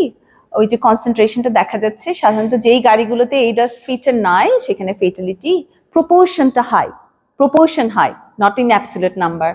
ওকে, তারপরে মডেল এস্টিমেট করলাম। মডেল এস্টিমেট করার পরে আমাদেরকে, এটা হচ্ছে যে একটা গভর্নমেন্ট প্রজেক্ট, যেটা অনেক বড় প্রজেক্ট। আমরা ডিফারেন্ট ইকোনমিক প্যারামিটার ডেভেলপ করছি, যাতে গভর্নমেন্ট ওটা নিয়ে বলতে পারে হ্যাঁ তোমরা একটা অ্যাডভান্স গাড়ি কেনো, will give you this much rebate or will give you this much reduction in the registration cost or something. হ্যাঁ, তো at the end of the day আমাদের ওটাকে ইকোনমিক প্যারামিটারে কনভার্ট করতে হয়েছে। অলরাইট, আর এটা কুইকলি আমি দেখাবো। এটা হচ্ছে যে এই যে গাড়িগুলোতে এখন ইভি হচ্ছে, ইভি কিন্তু একটু হেভি হয়, রাইট? ইভির এক্সাম্পলটা আমি দেখাই নাই, বাট আমাদের এক্সপেকটেশন হচ্ছে অ্যাডভান্স ড্রাইভিং অ্যাসিস্ট্যান্স সিস্টেম শুধু ভেহিকল অকুপেন্টকে সেভ করবে না, যারা বাইরে আছে তাদেরকেও সেভ করবে, রাইট? সো আমরা দেখছিলাম যে পেডেস্ট্রিয়ান অ্যান্ড বাইসাইক্লিস্টের সেফটিতে কি হয়। অলরাইট, আবার ইকোনোমেট্রিক মডেল এস্টিমেট করলাম। এখন এই স্টাডিটাতে গোল ছিল টু সি ভেহিকলের স্ট্রাকচারাল ক্যারেক্টারিস্টিক্স আর এইডাস কিভাবে ট্রেড অফ করে। কারণ অস্ট্রেলিয়াতে মানুষজন অনেক বড় বড় গাড়ি কিনে, এসইউভি কিনে, তারপরে পিক আপ ট্রাক কিনে, যেগুলো হচ্ছে যে লেংথ বড় হয়, হাইট বড় হয়, ওয়েট খুব বেশি হয়, যেটা পেডেস্ট্রিয়ান আর বাইসাইক্লিস্টের জন্য খুবই খারাপ। এখন আমরা বলছি হ্যাঁ ADAS feature will improve safety, but আবার তো ট্রেড অফ, তাই না? আমি যদি একটা বড় গাড়ি চালাই খুব হেভি হয়, এটা পেডেস্ট্রিয়ান বা বাইসাইক্লিস্টের জন্য এমনিতেই খারাপ, রাইট? সো আমরা আবার ইকোনোমেট্রিক মডেল এস্টিমেট করার পরে দেখেছি ইন ফিউচারে যদি আমার 100% পেনিট্রেশন হয় এইডাসের, তাহলে কি হবে? আমরা দেখলাম যে না, নো ম্যাটার হোয়াট, পেডেস্ট্রিয়ান আর বাইসাইক্লিস্টের জন্য বা আদার ভালনারেবল রোড ইউজার গ্রুপের জন্য আমাকে length and height and with consider করতে হবে, না হলে আমরা ওভার এস্টিমেট করবো অ্যাডভান্স ড্রাইভিং অ্যাসিস্ট্যান্স সিস্টেমের সেফটিগুলোকে। তো এটা নিয়ে আমরা কি করব, গভর্নমেন্ট এটা নিবে, তারপরে ওরা ওই যে এডিআর যেটা বলেছি ওখানে ওরা রেগুলেশনসগুলো ইমবেড করবে based on those economic parameter. Okay, alright, আর ফাইনালি কুইকলি 2 মিনিটসে বলবো আবার, যেহেতু ট্রান্সপোর্ট ইঞ্জিনিয়ারিং এ কাজ করি, ইকোনমিক্সে কাজ করি, পলিসিতে কাজ করি, সবই গভর্নমেন্ট রিলেটেড হয়। মোস্ট রিসেন্টলি আমি একটা প্রজেক্ট ডেলিভারি দিচ্ছি, যেটা হচ্ছে ই কল নিয়ে। যতগুলো কাজ নিয়ে কথা বললাম এগুলো হচ্ছে প্রোঅ্যাক্টিভ। ই কলটা কি করে, যদি ক্র্যাশ হয়, যদি সিরিয়াস ইম্প্যাক্ট হয়, নোটিফিকেশন পাঠায় ফার্স্ট রেসপন্ডারদেরকে, রাইট? তারপরে রেসপন্স আসে। আমরা দেখছি যে এই রেগুলেশনসটা আমরা কিভাবে ইমবেড করতে পারি অস্ট্রেলিয়ান সিস্টেমে। সো এটা খুবই কমপ্লেক্স একটা সিস্টেম, কারণ যদি ক্র্যাশ হয় বিভিন্ন ইমার্জেন্সি সার্ভিসের কাছে নোটিফিকেশন যায়, ট্রমা সেন্টারে নিতে হয়, অ্যান্ড দেন আবার ট্রাফিক ম্যানেজমেন্টেরও ব্যাপার আছে। সো এটা মাল্টি লেয়ার। আর ই কল ডিফারেন্ট টাইপ হতে পারে, একটা হচ্ছে অটোমেটিক, একটা ম্যানুয়াল, আর একটা হচ্ছে যে ডেটা অনলি। বাট অটোমেটিক যেই ই কল আছে সেটাই হচ্ছে আমরা চাচ্ছি কিভাবে আমরা রেগুলেট করতে পারি। এটা হচ্ছে ই call distribution, automatic e call distribution. মিন কিন্তু খুবই ছোট, ডার্কার দেখে মনে করো না যে অনেক vehicle, only 3% of the vehicle has automatic e call in Australia. আর বাট পেনিট্রেশন বাড়ছে যেহেতু মানুষের ইলেকট্রিক ভেহিকল অনেক বেশি কিনছে। আর এইখানে হচ্ছে আমাদেরকে অনেক বেশি মেশিন লার্নিং বা নিউরাল নেটওয়ার্ক ইউজ করতে হচ্ছে, কারণ চিন্তা করে দেখো কতগুলো ই কল যায় even with that 3%, right? So এটাকে বলে OEM data, original equipment management data. এটা নোটিফিকেশন পাঠায় ট্রমা সেন্টারে বা পাবলিক রেসপন্স সেন্টারে, ওখান থেকে ট্রমা সেন্টার রেসপন্ড করে, তাই না? তো আমরা যেটা করছি সেটা হচ্ছে যে মাল্টিপল ডেটাবেস ইন্টিগ্রেট করতেছি, বাট কোনোটার কমন আইডেন্টিফায়ার নাই, এবং আমি বলছি millions and millions of records এর কথা, তাই না? সো আমরা কি করছি, এটা হচ্ছে যে ওইএম যেই ইনফরমেশন গুলা গেছে ই কল থেকে, এটা জাস্ট একটা ম্যাপ। সো আমরা এগুলো সব ইন্টিগ্রেট করছি mostly by using neural network, fuzzy logic, ML. But at the end of the day যেহেতু আমাকে কস্ট বেনিফিট করতে হবে, after we are done with all of those, আবার ইকোনোমেট্রিক মডেল অ্যাপ্লাই করব, ইকোনমিক প্যারামিটার ডেভেলপ করব, তারপরে বলবো যে কতটুকু বেনিফিট হতে পারে যদি আমি একটা স্পেসিফিক রেগুলেশন ইমপ্লিমেন্ট করি। অলরাইট, সো এটা হচ্ছে যে জাস্ট তোমাদেরকে দেখানোর জন্য কত কমপ্লেক্স সিস্টেম হতে পারে। এখন আমি যদি একা কাজ করি অ্যাজ এ ট্রান্সপোর্ট ইঞ্জিনিয়ার, আমি কিন্তু বুঝতে পারবো না যে সিগন্যাল কিভাবে পাঠাতে হয়, রাইট? আর আমি যদি মেডিকেল প্রফেশনালের সাথে কাজ না করি, তাহলে আমি যে ট্রমার রিকোয়ারমেন্ট আছে আমি কিন্তু সেটা বুঝবো না, তাই না? তারপরে আমি যদি রেগুলেটর বিজনেস পার্সপেক্টিভে যারা কাজ করে মার্কেটিং বা ফাইন্যান্সে ওদের সাথে যদি কাজ না করি তাহলে কি হবে, আমি ল এর আসপেক্টগুলো বুঝবো না। তার মানে এই ধরনের প্রজেক্টে আমরা এই ধরনের সবার সাথে কাজ করি, রাইট? সো এটা হচ্ছে কারেন্টলি আমার research program around connected and automated vehicle, demand, safety and even regulations যেগুলো আছে সেগুলো, এটাকে আমরা বলি techno economic paradigm shift. Alright, thank you so much guys, অনেকগুলো কথা বললাম। এখন তোমাদের যদি কোনো প্রশ্ন থাকে করো, যে কোনো কিছু নিয়ে, শুধু প্রেজেন্টেশন নিয়ে না। হ্যাঁ, তোমার নামটা আগে বলো। ওকে,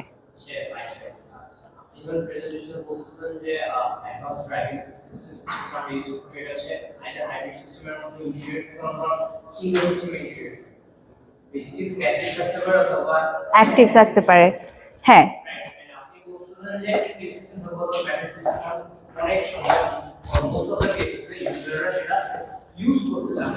হ্যাঁ, সো আপনি একটা ডাটা দেখিয়েছিলেন যে ইউজার সেফটি পসিবল যে এডিএস সিস্টেম যেগুলো ইন্টিগ্রেটেড আছে লেভেল 1 বা লেভেল 2, হ্যাঁ, ক্র্যাশের সেফটি একটা প্যারামিটার দেখাচ্ছে। ওখানে একটা বায়াসনেস হয়ে যায় না যে আমরা দেখতেছি হচ্ছে যে ভেহিকলটা অ্যাডভান্স ড্রাইভিং সিস্টেমটা ইউজ করতেছে, বাট প্রবাবলি ইউজারটা ইউজ করেনি, লাইক ক্র্যাশ হতে পারে অথবা ইউজ করছে লাইক ক্র্যাশ লেভেল কম হতে পারে। হ্যাঁ, বায়াসনেস গুলো, হ্যাঁ। আর biasness, that's a very good question, absolutely right. কারণ আমি যদি সেফটিতে ওভার এস্টিমেট করি বেনিফিট, তাহলে কি হবে, খুবই খারাপ হবে, তাই না? ফার্স্ট অফ অল ডিমান্ড সাইডে অনেক কমপ্লেক্সিটি, ইভেন ডিমান্ড সাইডে যেখানে আমি সেফটি এস্টিমেট করছি না সেখানেও আমার অনেক কমপ্লেক্সিটি আছে। ফর এক্সাম্পল, আমার ডিফারেন্ট ট্রিমস থাকতে পারে। ট্রিমস মানে হচ্ছে যে একটা বেসিক সেম মেক মডেলের বেসিক ফাংশন আছে, তাই না?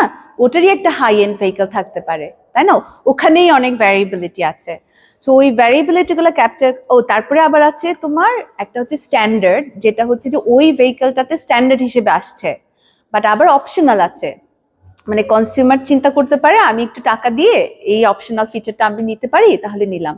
তার মানে ইভেন ডিমান্ডেও আমার অনেক ভ্যারিয়েবিলিটি আছে। সো আমরা ওটা ক্যাপচার করছি বিভিন্নভাবে। ফর এক্সাম্পল, আমি একটা এমসিএমসি করতে পারি, তাই না?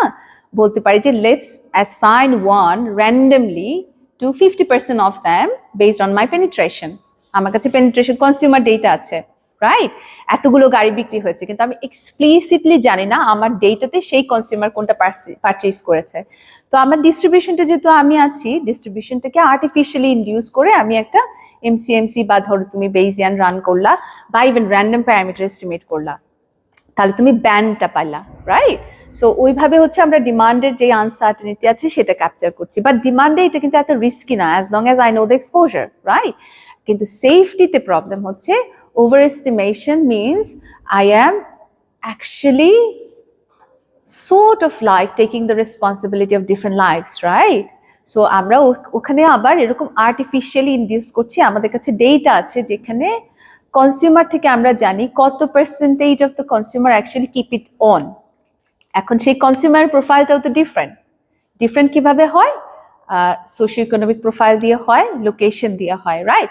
এখন আমি যদি একটা survey, large scale survey data collect করি, আমার কাছে ওই প্রোফাইলগুলো থাকবে। সো ওই প্রোফাইল দিয়ে আমি একটা আর্টিফিশিয়াল স্কোর ডেভেলপ করতে পারি, অর ইভেন ব্যান্ড ডেভেলপ করতে পারি যে ওরা কখন টার্ন অফ করে দেয়। আবার যে টার্ন অন রাখে সে যে সবসময় রাখে তা না। ইভিনিং পিকে সাধারণত ওরা লাইক করে না, কারণ ট্রাফিক খুবই কনজেস্টেড থাকে, সবাই খুবই টায়ার্ড থাকে, they want to just go back home. So আমরা যেটা করছি সেটা হচ্ছে আমরা এখানেও আমরা হচ্ছে বেইজিয়ানে চলে যাচ্ছি, কারণ আমাকে ব্যান্ডটা কনসিডার করতে হবে, সো দ্যাট আমরা ওভার এস্টিমেট না করি। কিন্তু আমাদের অনেকগুলো গ্রাউন্ড ওয়ার্ক করতে হয়েছে। ফার্স্ট অফ অল এক্সপোজারের যে আনসার্টেনিটি ওটা কনসিডার করতে হয়েছে, তারপরে আবার কখন অন করছে, কখন অফ করছে, কারা করছে, কেন করছে, এগুলো আমরা artificially through survey data induce করছি in real world crash data. Okay, thank you. Sure. হ্যাঁ, ম্যাডাম যেটা বললেন যে ওনার হাউস হোল্ডে একই ভেহিকেল হচ্ছে বাংলা আসা যাওয়ার পরিবর্তে কলেজের মধ্যে রাখছে হ্যাঁ। কিন্তু অনেক কেস থাকে তাহলে কি ভেহিকেল ওনারশিপ আমার অলওয়েজ বেশি হওয়াই খারাপ নাকি এটার ভেহিকেল ওনারশিপ বেশি হলে এটা কলেজের উপর পজিটিভ ইমপ্যাক্ট রাখতে পারে এই কেসটা আমি কনসিডার করি ওকে, এটা খুবই ইন্টারেস্টিং একটা জিনিস। সলিউশনটা ডিফারেন্ট জিওগ্রাফিক্যাল কনটেক্সটে ডিফারেন্ট হবে। বাংলাদেশের সলিউশন আমি বলতে পারবো না, কারণ আমি অনেক আগে যেহেতু কাজ করেছি, কিভাবে সলিউশনে যাব আমি জানি না। ওকে, আমাকে আবার 5-6 বছর কাজ করতে হবে কনটেক্সট বোঝার জন্য। বাট আমি তোমাকে একটা এক্সাম্পল দিতে পারি। মন্ট্রিয়াল, আমি যেহেতু মেকগিলে পড়াশোনা করেছি, মন্ট্রিয়ালে ডেটা নিয়ে অনেক কাজ করেছি, অনেক বড় প্রজেক্টের ডেলিভারি দিয়েছি। তার মধ্যে একটা প্রজেক্ট ছিল একটা regional travel demand model develop করা, কারণ গভর্নমেন্টের হেডেক ছিল অনেক প্রিম্যাচিওর ডেথ হচ্ছিল বেবিদের, ওকে, যেটা হচ্ছে হেলথ প্রবলেম, রাইট? ইভেনচুয়ালি দেখা গেল এটা হচ্ছে নক্সের জন্য। হ্যাঁ, কারণ কি খবর? ভালো আছি। সো যেই করিডোর দিয়ে গাড়িগুলো যাচ্ছে, তখন আমি বলছি সেই 2011-12 সালের দিকের কথা, অনেক সবই আইসি ভেহিকল, রাইট? যেই করিডোরগুলো দিয়ে যাচ্ছিল সেই করিডোরে অনেক বেশি নক্স হচ্ছিল, যেটা বেবিদেরকে ইম্প্যাক্ট করছিল। ওকে, সো অনেক প্রিম্যাচুর ডেথ হচ্ছিল। তার মানে ইভেনচুয়ালি এটা কাদের প্রবলেম? ট্রান্সপোর্ট ইঞ্জিনিয়ারদের প্রবলেম।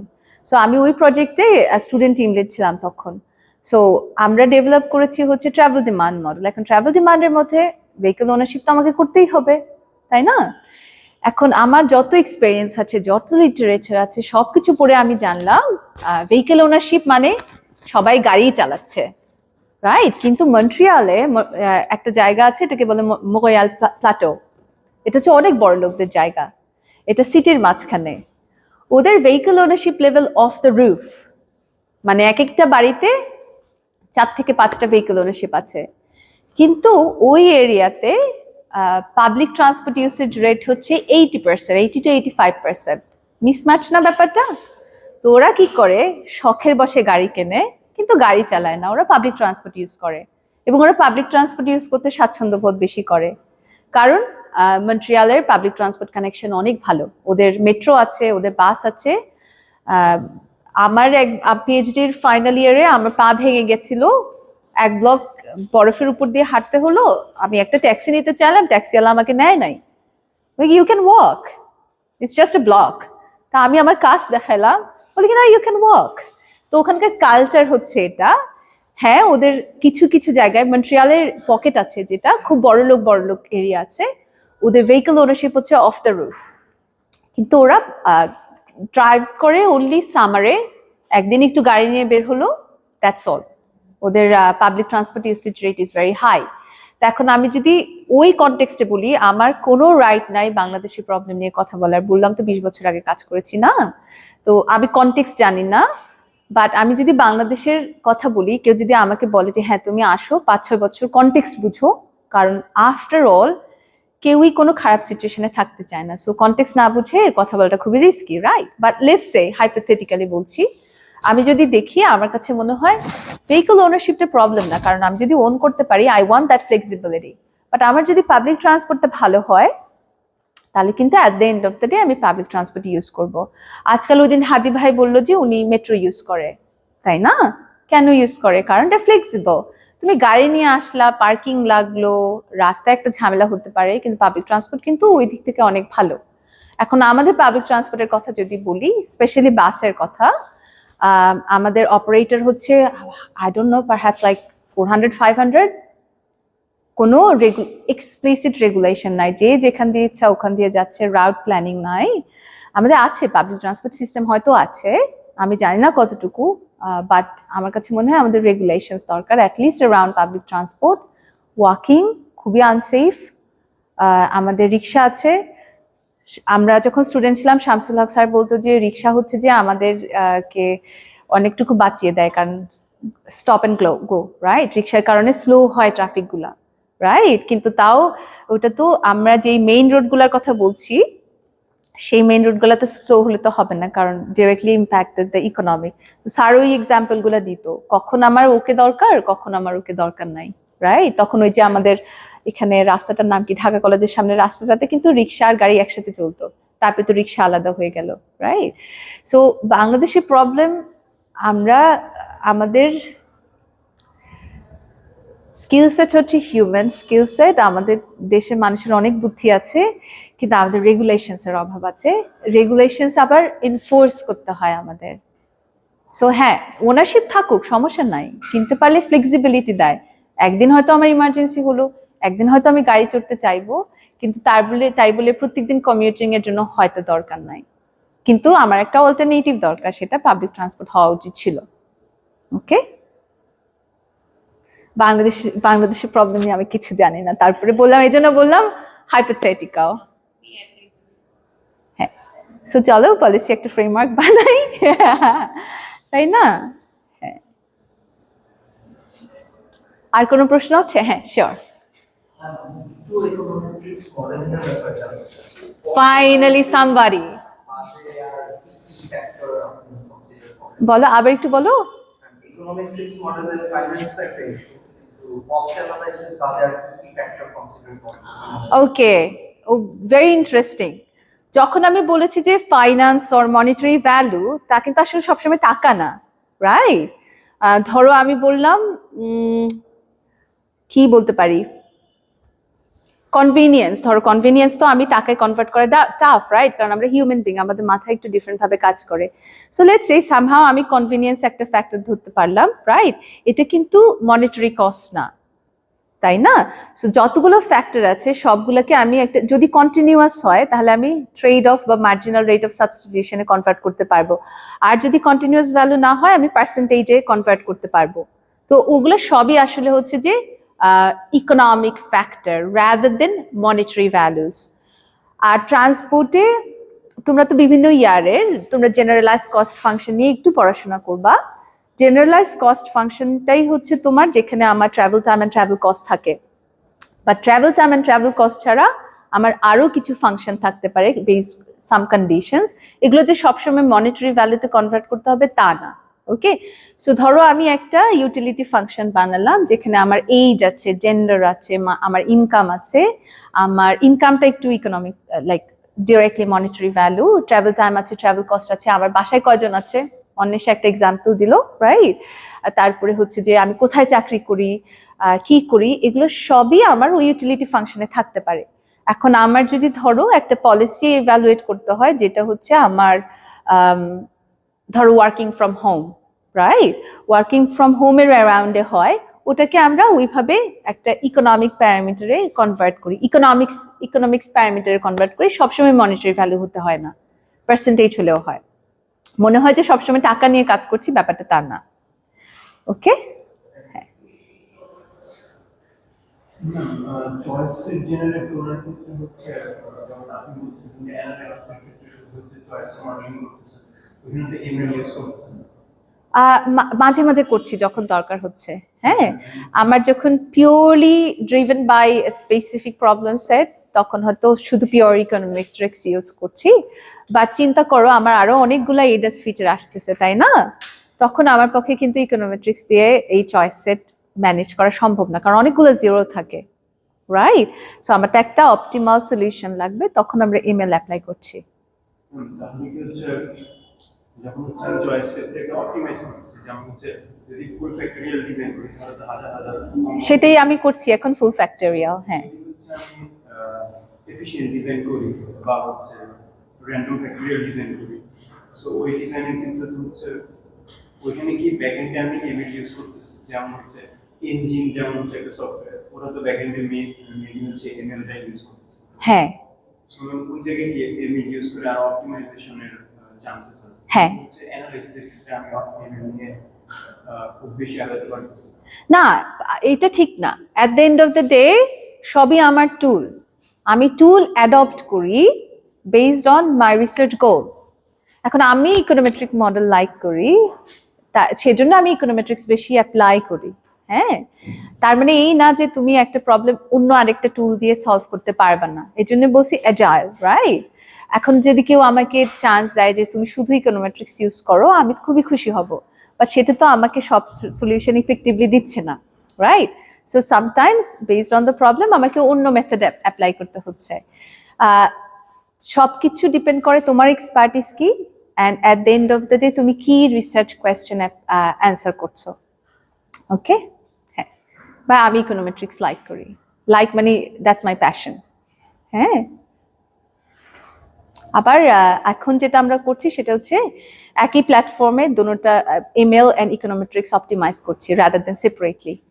ওকে, তাহলে হচ্ছে কি মডেল আরো এফিশিয়েন্ট হয়ে যাচ্ছে, তাই না? But computationally expensive. এটার জন্য হচ্ছে আমার ডেটা সেটের উপর অনেক কিছু ডিপেন্ড করতেছে। হচ্ছে আমি আমার কাছে যদি একটা হিউজ ডেটা সেট থাকে তাহলে আমি সিরিয়াল মিলে যেতে পারতেছি, কিন্তু যখন আমি হচ্ছে একটা কনস্ট্যান্ট ডেটা সেট নিয়ে কাজ করতেছি 200 বা 300 ডেটা সেট, হ্যাঁ তখন আমাকে হচ্ছে ট্র্যাডিশনাল ইকোনমিক মডেলিং যেতে হচ্ছে। হ্যাঁ হ্যাঁ, সো ওই তো ওভার ইউজ করা কোনো কিছু আবার ভালো না। এমএল সবকিছু করতে পারবে তা না, আবার ইকোনোমেট্রিক্স সবকিছু করতে পারবে তা না। যেহেতু আমার কাজ অ্যারাউন্ড পলিসি, ওই ইকোনমিক ভ্যালুগুলো সবসময় ডেরাইভ করতে হয়, পলিসি টুল ডেভেলপ করতে হয়, আমি মোস্টলি ইকোনোমেট্রিক্স ইউজ করি। But at the in the background আমরা আরো অনেক কিছু ইউজ করি। ইদানিং আমি ইউজ করছি সিস্টেম ডায়নামিক্স। সিস্টেম ডায়নামিক্সে ডিফারেন্ট মডেল ইনপুট হয় একটা প্ল্যাটফর্মে, কো-সিমুলেশন প্ল্যাটফর্ম। এর মধ্যে ম্যাথমেটিক্যাল মডেলিংও আছে, ওকে, যেটার মধ্যে বিহেভিয়ারাল ইন্টারপ্রিটেশন একটা এম্পিরিক্যাল ফাংশন আছে, আমি নিলাম, তারপরে ওই ধরনের মডেলও আমি দিচ্ছি। সো সিস্টেম ডায়নামিক্স হচ্ছে যে সবকিছু একসাথে দিয়ে একটা অপটিমাইজড বা কো-সিমুলেশন প্ল্যাটফর্ম ডেভেলপ করা। ওকে, শিওর। আপনি বলছেন হচ্ছে অস্ট্রেলিয়ান ইঞ্জিনিয়ারিং শুরু 2020 থেকে স্টার্ট করছে হচ্ছে ইলেকট্রিক ভেহিকল না, অটোমেটেড ভেহিকল তার আগে, বাট ওরা ইলেকট্রিফিকেশন নিয়ে এত এক্সাইটেড ছিল না। আমাদের কাছে তো ইলেকট্রিক ভেহিকল বা অটোমেটেড ভেহিকলের আনসার কত বেশি ছিল না 2025 হ্যাঁ কত দূর আমার নলেজ আছে। সো বেসিক্যালি আমার কোশ্চেন হচ্ছে আমরা অ্যাপ্রোচ থেকে লুক্রেটিভ কিভাবে করছি, অ্যাটলিস্ট গভর্নমেন্ট অথবা মানুষের কাছে অ্যাপ্রোচ থেকে কিভাবে বুঝছে যে এটা now this is gonna be benefit. Okay, ওইখানে ট্রান্সপোর্ট ইঞ্জিনিয়ারিংটা খুবই ইন্টারেস্টিং। আমরা সবসময় ইনফর্ম করি, আমরা কখনো ডিসাইড করি না, এই জন্য এটা পাবলিক পলিসি গোল। হ্যাঁ, তখন অস্ট্রেলিয়াতে যেই গভর্নমেন্ট এসেছিল তার ইন্টারেস্ট ছিল অ্যারাউন্ড ইলেকট্রিফিকেশন। এর আগে রিসার্চাররা, অ্যানালিস্টরা অনেক গলা ফাটাইছে যে চলো ইলেকট্রিক ভেহিকেলে আমরা যাই, কারণ কানাডা যাচ্ছে, ইউএস যাচ্ছে, উই শুড। আর প্যারিস এগ্রিমেন্টে তো ছিল, প্যারিস এগ্রিমেন্টে অলরেডি অস্ট্রেলিয়া আছে। অস্ট্রেলিয়ার কোনো এমিশন স্ট্যান্ডার্ড নাই টিল টুডে, রাইট? ওদের passenger vehicle fleet average age হচ্ছে মোর দেন 15, মোর দেন 12, যেটা কিন্তু ভালো না, তাই না? ভেহিকল স্ট্যান্ডার্ড রেগুলেশন যেটা মাত্র হলো 2 বছর আগে হলো। হ্যাঁ, সো অনেকগুলো decision is driven by politics rather than science driven. এখন যেটা as a researcher or analyst or decision maker, যেখানেই আমি কাজ করি না কেন, আমাদের কাজ হচ্ছে এই ইনফর্মগুলো যে আমরা করি, এটাকে যত বেশি ইনফর্ম করা যায়, যত বেশি লুক্রেটিভ করা যায়, so that politicians C the value of it. কারণ ওরা তো আমার এই কমপ্লেক্স মডেল বুঝবে না, তাই না? আমাকে এটাকে বয়েল ডাউন করে 2টা নাম্বার দেখাতে হয়, রাইট? সো ট্রান্সপোর্ট ডিসঅ্যাডভান্টেজের যে বললাম যে আমি একটা প্রজেক্ট লিড করছি, এটা কিন্তু খুব কমপ্লেক্স একটা মডেল। কারণ ট্রান্সপোর্ট ডিসঅ্যাডভান্টেজটা হচ্ছে it's everybody's business but it's nobody's business. আমি বলতে পারি যদি আমার কাছে যদি 5টা গাড়ি না থাকে, আমি ট্রান্সপোর্ট ডিসঅ্যাডভান্টেজ, কেউ কি আমাকে চ্যালেঞ্জ করতে পারবে? পারবে না। আর যেই মানুষটা পাবলিক ট্রান্সপোর্ট অ্যাক্সেস নাই, তাই না, সেও তো বলতে পারে যে আমাকে 5টা গাড়ি দাও, তাহলে আমি অ্যাডভান্টেজড হব। বাট ব্যাপারটা তো তা না, তাই না? সো ট্রান্সপোর্ট ডিসঅ্যাডভান্টেজ বা ট্রান্সপোর্ট ইকুইটি নিয়ে সবাই অনেক বেশি কথাবার্তা বলে, কারণ it's everybody's business, at the end of the day it's nobody's business. So এখন আমি যে প্রজেক্টটা ডিল করছি তার কারণ হচ্ছে আমরা এটাকে আবার ওই যে বললাম basic level of transport access যদি আমি দেই, তাহলে আমি কতটুকু ইকোনমি আপলিফট করতে পারবো। এখন বেসিক লেভেলটা কি, রাইট? ওইটাই আমরা ডিসকভার করছি থ্রু দিস প্রজেক্ট। ওকে, কারণ বেসিক লেভেলে কোনো ডেফিনেশন নাই। So that's one of the biggest challenge আমাদের ট্রান্সপোর্টে, কারণ এটা পাবলিক পলিসি গো। আর ফুড অ্যান্ড শেল্টারের ক্ষেত্রে আমাদের সবসময় একটা আমাদের আমরা এটাকে কি বলি, যেটা আমাদের লেজিসলেশনকে, যেটা আমাদের ল অ্যান্ড রেগুলেশনস, বাংলায় আমরা এটাকে কি বলি, সংবিধান। সংবিধানে কি আছে আমাকে এই বেসিক ট্রান্সপোর্টটা দিতে হবে? নাই। কিন্তু ট্রান্সপোর্ট ছাড়া কি তুমি যেতে পারবা কাজে? পারবা না। কিন্তু আমার সংবিধানে কিন্তু খাওয়া আর পড়া নিয়ে শেল্টার নিয়ে কিন্তু আছে, তাই না? সো এখন আমি যদি বলি যে না, সংবিধানে ট্রান্সপোর্ট থাকতে হবে, ট্রান্সপোর্ট না থাকলে না তুমি তোমার শেল্টার দিতে পারবে, না you can access to food or your wages, এটা কখনো হবে না। সো এই জন্যই ট্রান্সপোর্ট ইজ আমি বলি এটা borrowed science, not in a bad sense, in a challenging way. Okay, তোমাকে সবার সাথে কথা বলতে হবে, সবাইকে কনভিন্স করতে হবে। On top of that you have to deal with the politicians. হ্যাঁ, তো আমার ক্ষেত্রে যেটা হয়েছে, আমি অনেক experience based on my career stage, কারণ আমি বিভিন্ন জায়গায় কাজ করেছি। সো আমি যেটা সবসময় শিখেছি সেটা হচ্ছে সিনিয়রদেরকে দেখে ওরা কিভাবে কনভিন্স করে, কারণ ওরা কিন্তু কখনো এই কমপ্লেক্স জিনিসগুলো নিয়ে কথা বলে না। কমপ্লেক্স জিনিসগুলো আমাকে ব্যাকগ্রাউন্ডে করতেই হবে, without science nothing exist, right? So ওরা কিভাবে কনভিন্স করে এটাই আমি সবসময় শিখি, এর জন্য I am always a student. Okay, এটা খুবই চ্যালেঞ্জিং আমাদের প্রফেশনে, but at the same time সেটাই মজা, রাইট? কোনো না কোনো দিন খুব ভালো মতো করে শিখবো। ওকে,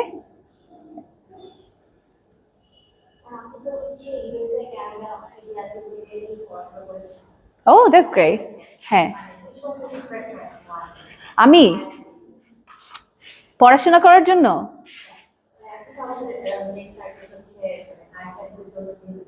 ওকে, ওইটা আমি একটু অন্যভাবে উত্তর দিব। হ্যাঁ, আমি 01 ব্যাচের, আমরা পাশ করেছি, বের হয়েছি 2007-এ, কারণ আমাদের সময় ওই যে অনেক ঝামেলা হলো, তাই না? এখন তখনকার সময়ে আমরা যদি একটা ইমেল খুলতে যেতাম 20 মিনিট লাগতো। আমরা কিন্তু খুব একটা জানতাম না বাইরের দুনিয়াটা কেমন, বা আমি পড়াশোনা করে কি হব তাও জানতাম না, আমরা খুবই অজ্ঞ ছিলাম। ওকে, রিসার্চ কিভাবে করতে হয় সেটা যে আমরা খুব একটা জানতাম তাও না।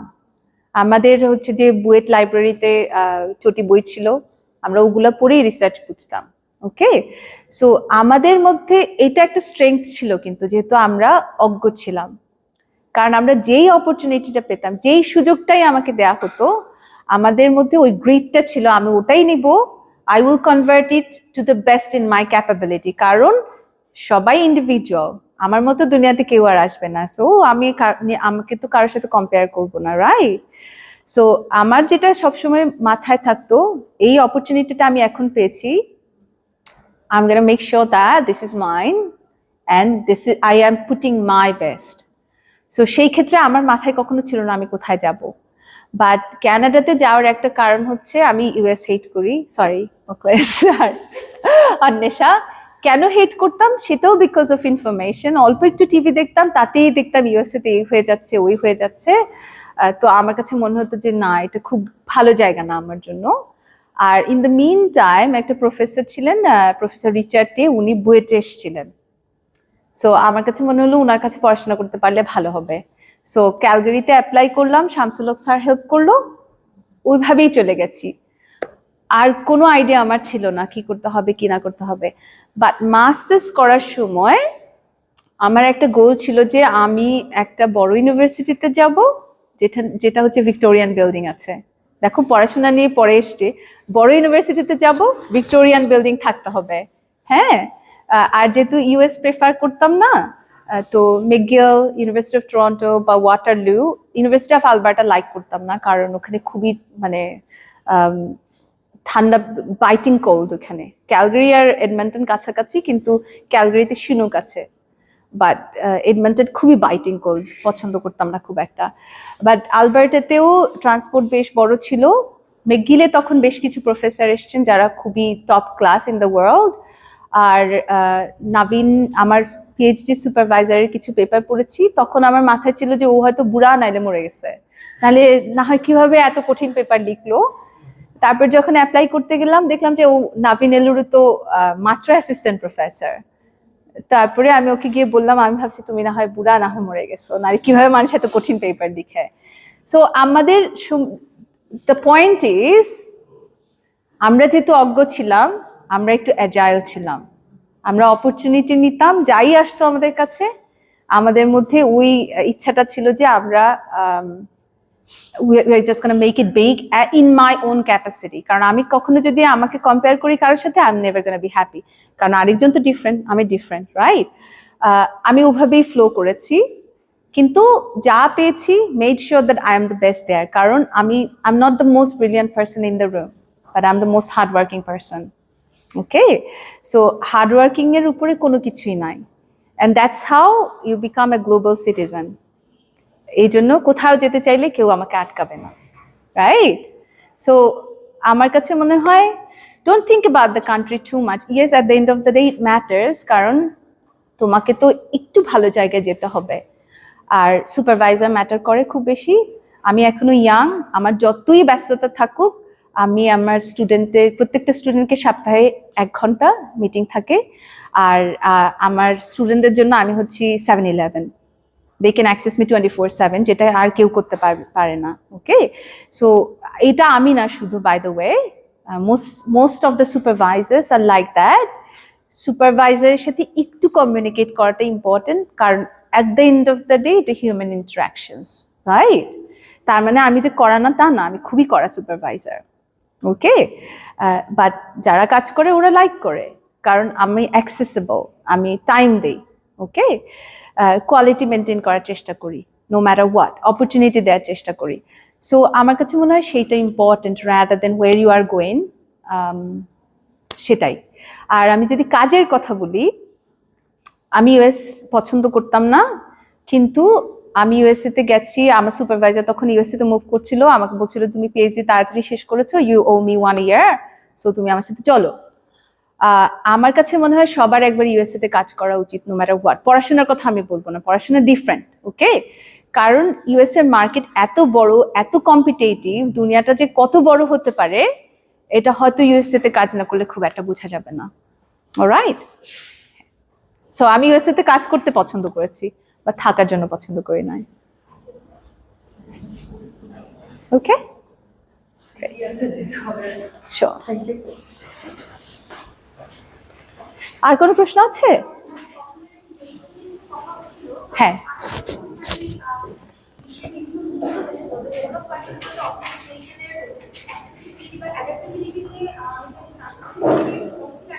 নিতে হবে না তোমাকে, আমি পিছনে সরে যাবো। হ্যাঁ, বলো। শিওর।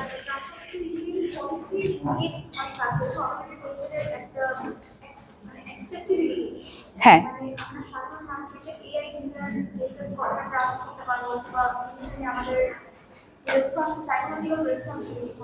হ্যাঁ,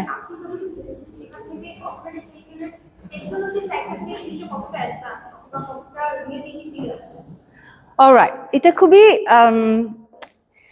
খুবই নটোরিয়াস একটা জায়গা। কারণ তোমরা কিছুদিন আগে একটা নিউজ দেখেছো, সান ফ্রান্সিসকোতে যেই ট্রায়ালটা হচ্ছে ওয়াইমোর, যখন পাওয়ার চলে গেছে, অনেকগুলো ভেহিকল শাটডাউন হয়ে গেছে। এটা কিন্তু ওদের মাথায় ছিল না, এত লার্জ স্কেলে শাটডাউন হতে পারে, এটা ওদের মাথায় ছিল না। সো যে আনসার্টেনিটিগুলো রিয়েল লাইফে হতে পারে, এগুলো অ্যাডজাস্ট করার জন্য অনেক লম্বা সময় লাগবে। বাট টেকনোলজির রেডিনেস সেটাতে আমরা অনেক অ্যাডভান্সড। কিন্তু আমি যদি রোড এনভায়রনমেন্ট বলি, হিউম্যান বিহেভিয়ার বলি, এটা খুবই কমপ্লেক্স। সো ওই কমপ্লেক্সিটিগুলো ইমবেড করতে সময় লাগবে। আর এই কমপ্লেক্সিটিগুলো ভ্যারি করে based on the geography, based on different context. So tech readiness অনেক আপডেটেড। আমি যদি লেইডারের কথা বলি, লেইডার গত 2 বছর আগে যা ছিল আজকে তার থেকে অনেক বেশি ডিফারেন্ট। আমরা ওয়্যার অ্যান্ড টিয়ার নিয়ে অনেক বেশি চিন্তা করতাম, কারণ হচ্ছে যে অটোমেটেড ভেহিকল তো সব সেন্সর সব বাইরে থাকে ভেহিকলের, রাইট? সো এখন আমার যদি তোমার ধুলা হলো, বালি হলো, তারপরে বরফ পড়লো বা কাদা হলো, তারপরে কঙ্কার পড়লো না, ওগুলো তো সেন্সরগুলো তো কম কাজ করবে। এইগুলার প্রবলেমগুলো আস্তে আস্তে চলে যাচ্ছে, টেকনোলজি এত অ্যাডভান্স হয়ে যাচ্ছে। কিন্তু ওই যে কমপ্লেক্সিটি অফ দ্য এনভায়রনমেন্ট সেইটা করতে আর একটু টাইম লাগবে। বাট অনেকগুলো ট্রায়াল হচ্ছে, অনেকগুলো রিয়েল ওয়ার্ল্ড ডেটা আছে, হিউজ অ্যামাউন্ট অফ ডেটা আছে, তো এগুলো দিয়ে অনেক বেশি অ্যাডভান্স হচ্ছে। Okay, but tech readiness sky high সিচুয়েশনে আছে। ওকে,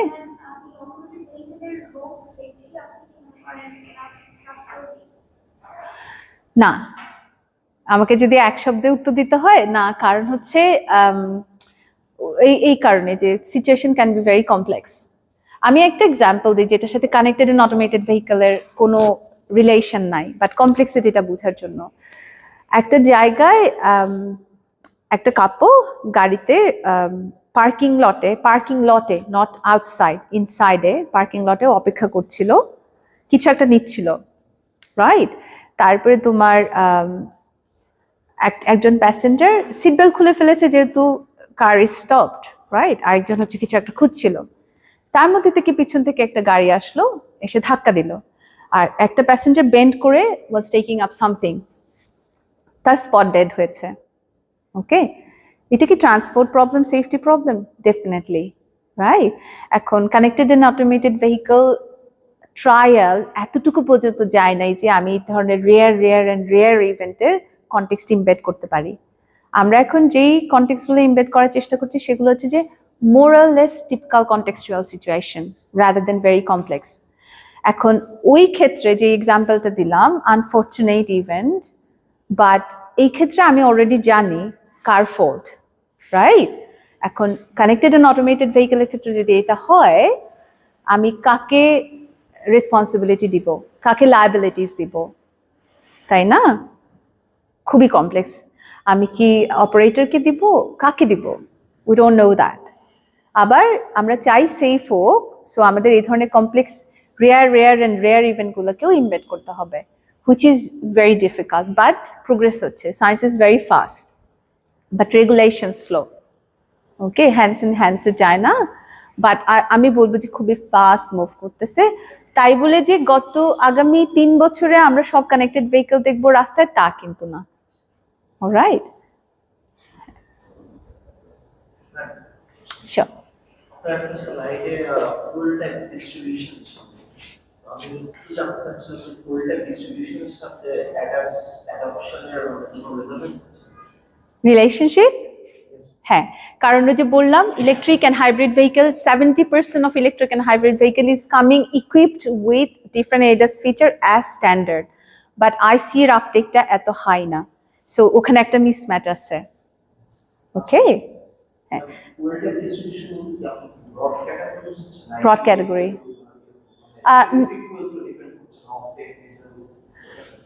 আমরা বলি এটাকে LPG, petrol, diesel, then hybrid, battery electric. Okay, petrol অনেক পুরনো হয়ে গেছে এবং that's very unsafe for environment, but diesel এখনো বেশ হাই, কারণ অস্ট্রেলিয়াতে যেটা হয়, অস্ট্রেলিয়া স্প্রল কান্ট্রি, মানুষকে অনেক ড্রাইভ করতে হয়, সো সেই ক্ষেত্রে ডিজেল ইজ স্টিল রিলায়েবল। আর ইলেকট্রিক ভেহিকেলের জন্য আমার ইনফ্রাস্ট্রাকচার লাগবে তো চার্জিং এর জন্য, সেটা এখনো অনেক বিল্ড হয়ে যাচ্ছে, but once that's gonna happen, most likely প্রথমে পেট্রোল গুলা রিপ্লেসড হবে বাই ইলেকট্রিক ভেহিকল। ওকে,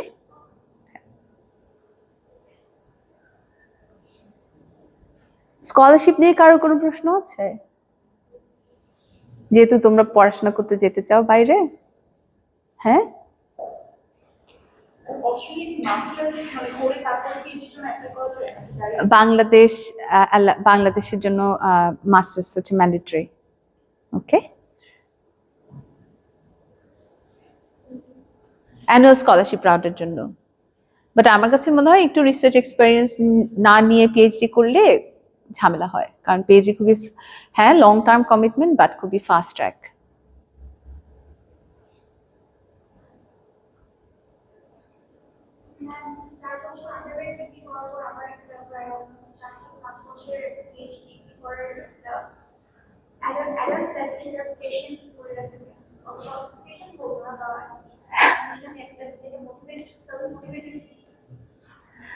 মোটিভেশনটা কাজ করে তুমি তোমার কাজ পছন্দ করো কি করো না, তাই না? আমি তো আমার ট্রান্সপোর্টেশনের মোটিভেশনটা বললাম।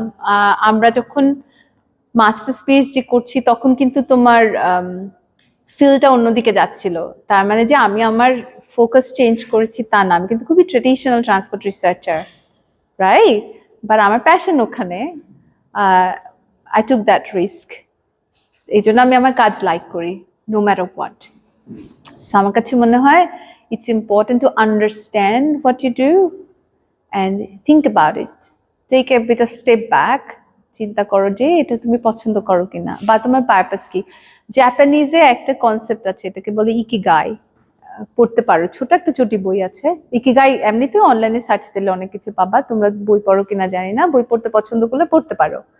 ইকিগাইয়ের কনসেপ্টটা হচ্ছে তোমার লাইফের জন্য তোমার একটা সংমিশ্রণ লাগবে।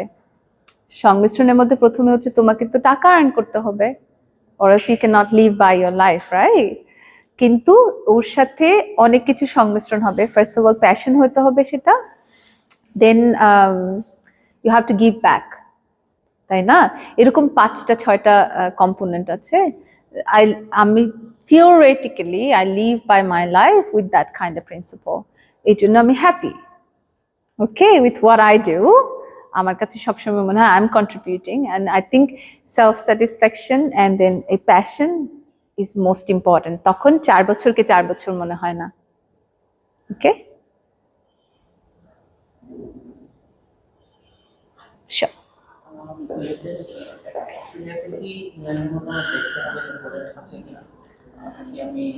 অ্যানুয়াল স্কলারশিপ রাউন্ডে প্রজেক্ট লাগে না।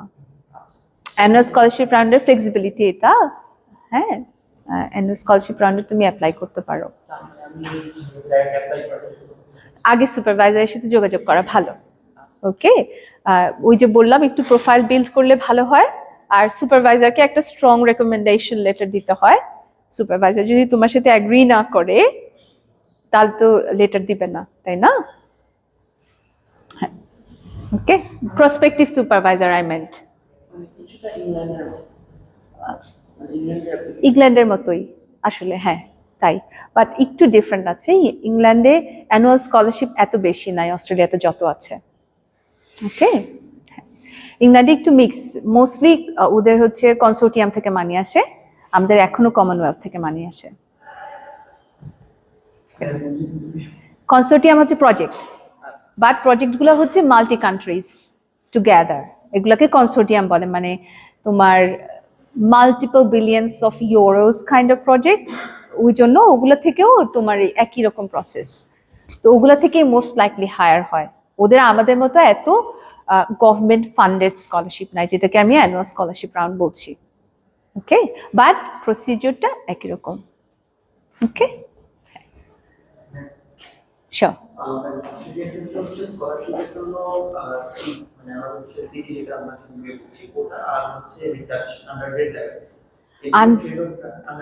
হ্যাঁ, রিসার্চ আর হচ্ছে সিজি, এগুলো ট্রেড অফটা আসলে কত? পেপার। তোমার সিজিপিএ কম হতে পারে আফটার দ্য স্ট্যান্ডার্ড। অস্ট্রেলিয়াতে হচ্ছে 5 স্ট্যান্ডার্ড, 5 মানে হচ্ছে আউট অফ দ্য 7, আর আমাদের তো 4 এখানে, তাই না? তো তুমি কনভার্ট করতেই পারো, করে দেখতে পারো। 5 যদি না হয় তাহলে আর অ্যাডমিশন পাওয়া যায় না। তো ওইটা একটা ক্রাইটেরিয়া, বাট তোমার যদি পেপার থাকে কয়েকটা, দ্যাটস অ্যামেজিং, ওকে। আর কোনো প্রশ্ন আছে? তোমার আমার সাথে আমি যে বললাম আমার সাথে তোমরা লিঙ্কডইনে যোগাযোগ করতে পারো, একবার উত্তর না দিলে আরেকবার লিখলে কিচ্ছু হবে না, ওকে।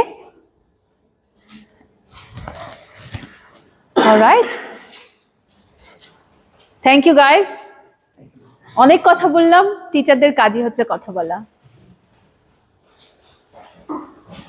ওকে। শেষ করি তাহলে, ওকে। Thank you, Dr. Shamsuna Yasmin. অসাধারণ একটা লেকচার দেওয়ার জন্য। এখন আমি অনুরোধ করছি প্রেস গ্রহণ করার জন্য, প্রেসটা প্রদান করবেন আমাদের ডক্টর মুখলিস স্যার।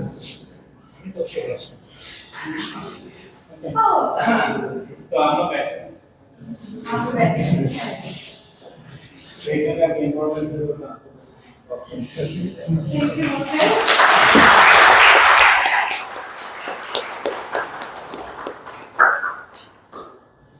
কেউ আমাদের এই জিজ্ঞেস করার চিন্তাও করবে না। আমরা একটা মুখলে আমি আমাদের কলেজেরই স্টুডেন্ট এখন। Thank you ma'am, thank you sir. Thank you. Teaching এর একটা সুবিধা আছে, টিচিং এর সুবিধা হচ্ছে যে এখানে আসো প্রতি বছর এত নতুন নতুন জেনারেশনের সাথে থাকতে থাকতে নিজেরা আসলে বয়স হয়ে যায়। এটাই আমাদের, আমরা এটা বলে নিজেকে শান্ত করি। আমাদের কাছে যারা বাইরে আমরাও ওদের এরকম বয়স কিন্তু আমাদের মানসিক বয়সটা সে হতে পারে physically thank you very much everyone জানিও কিছু লাগলে ওকে থ্যাংক ইউ ম্যাম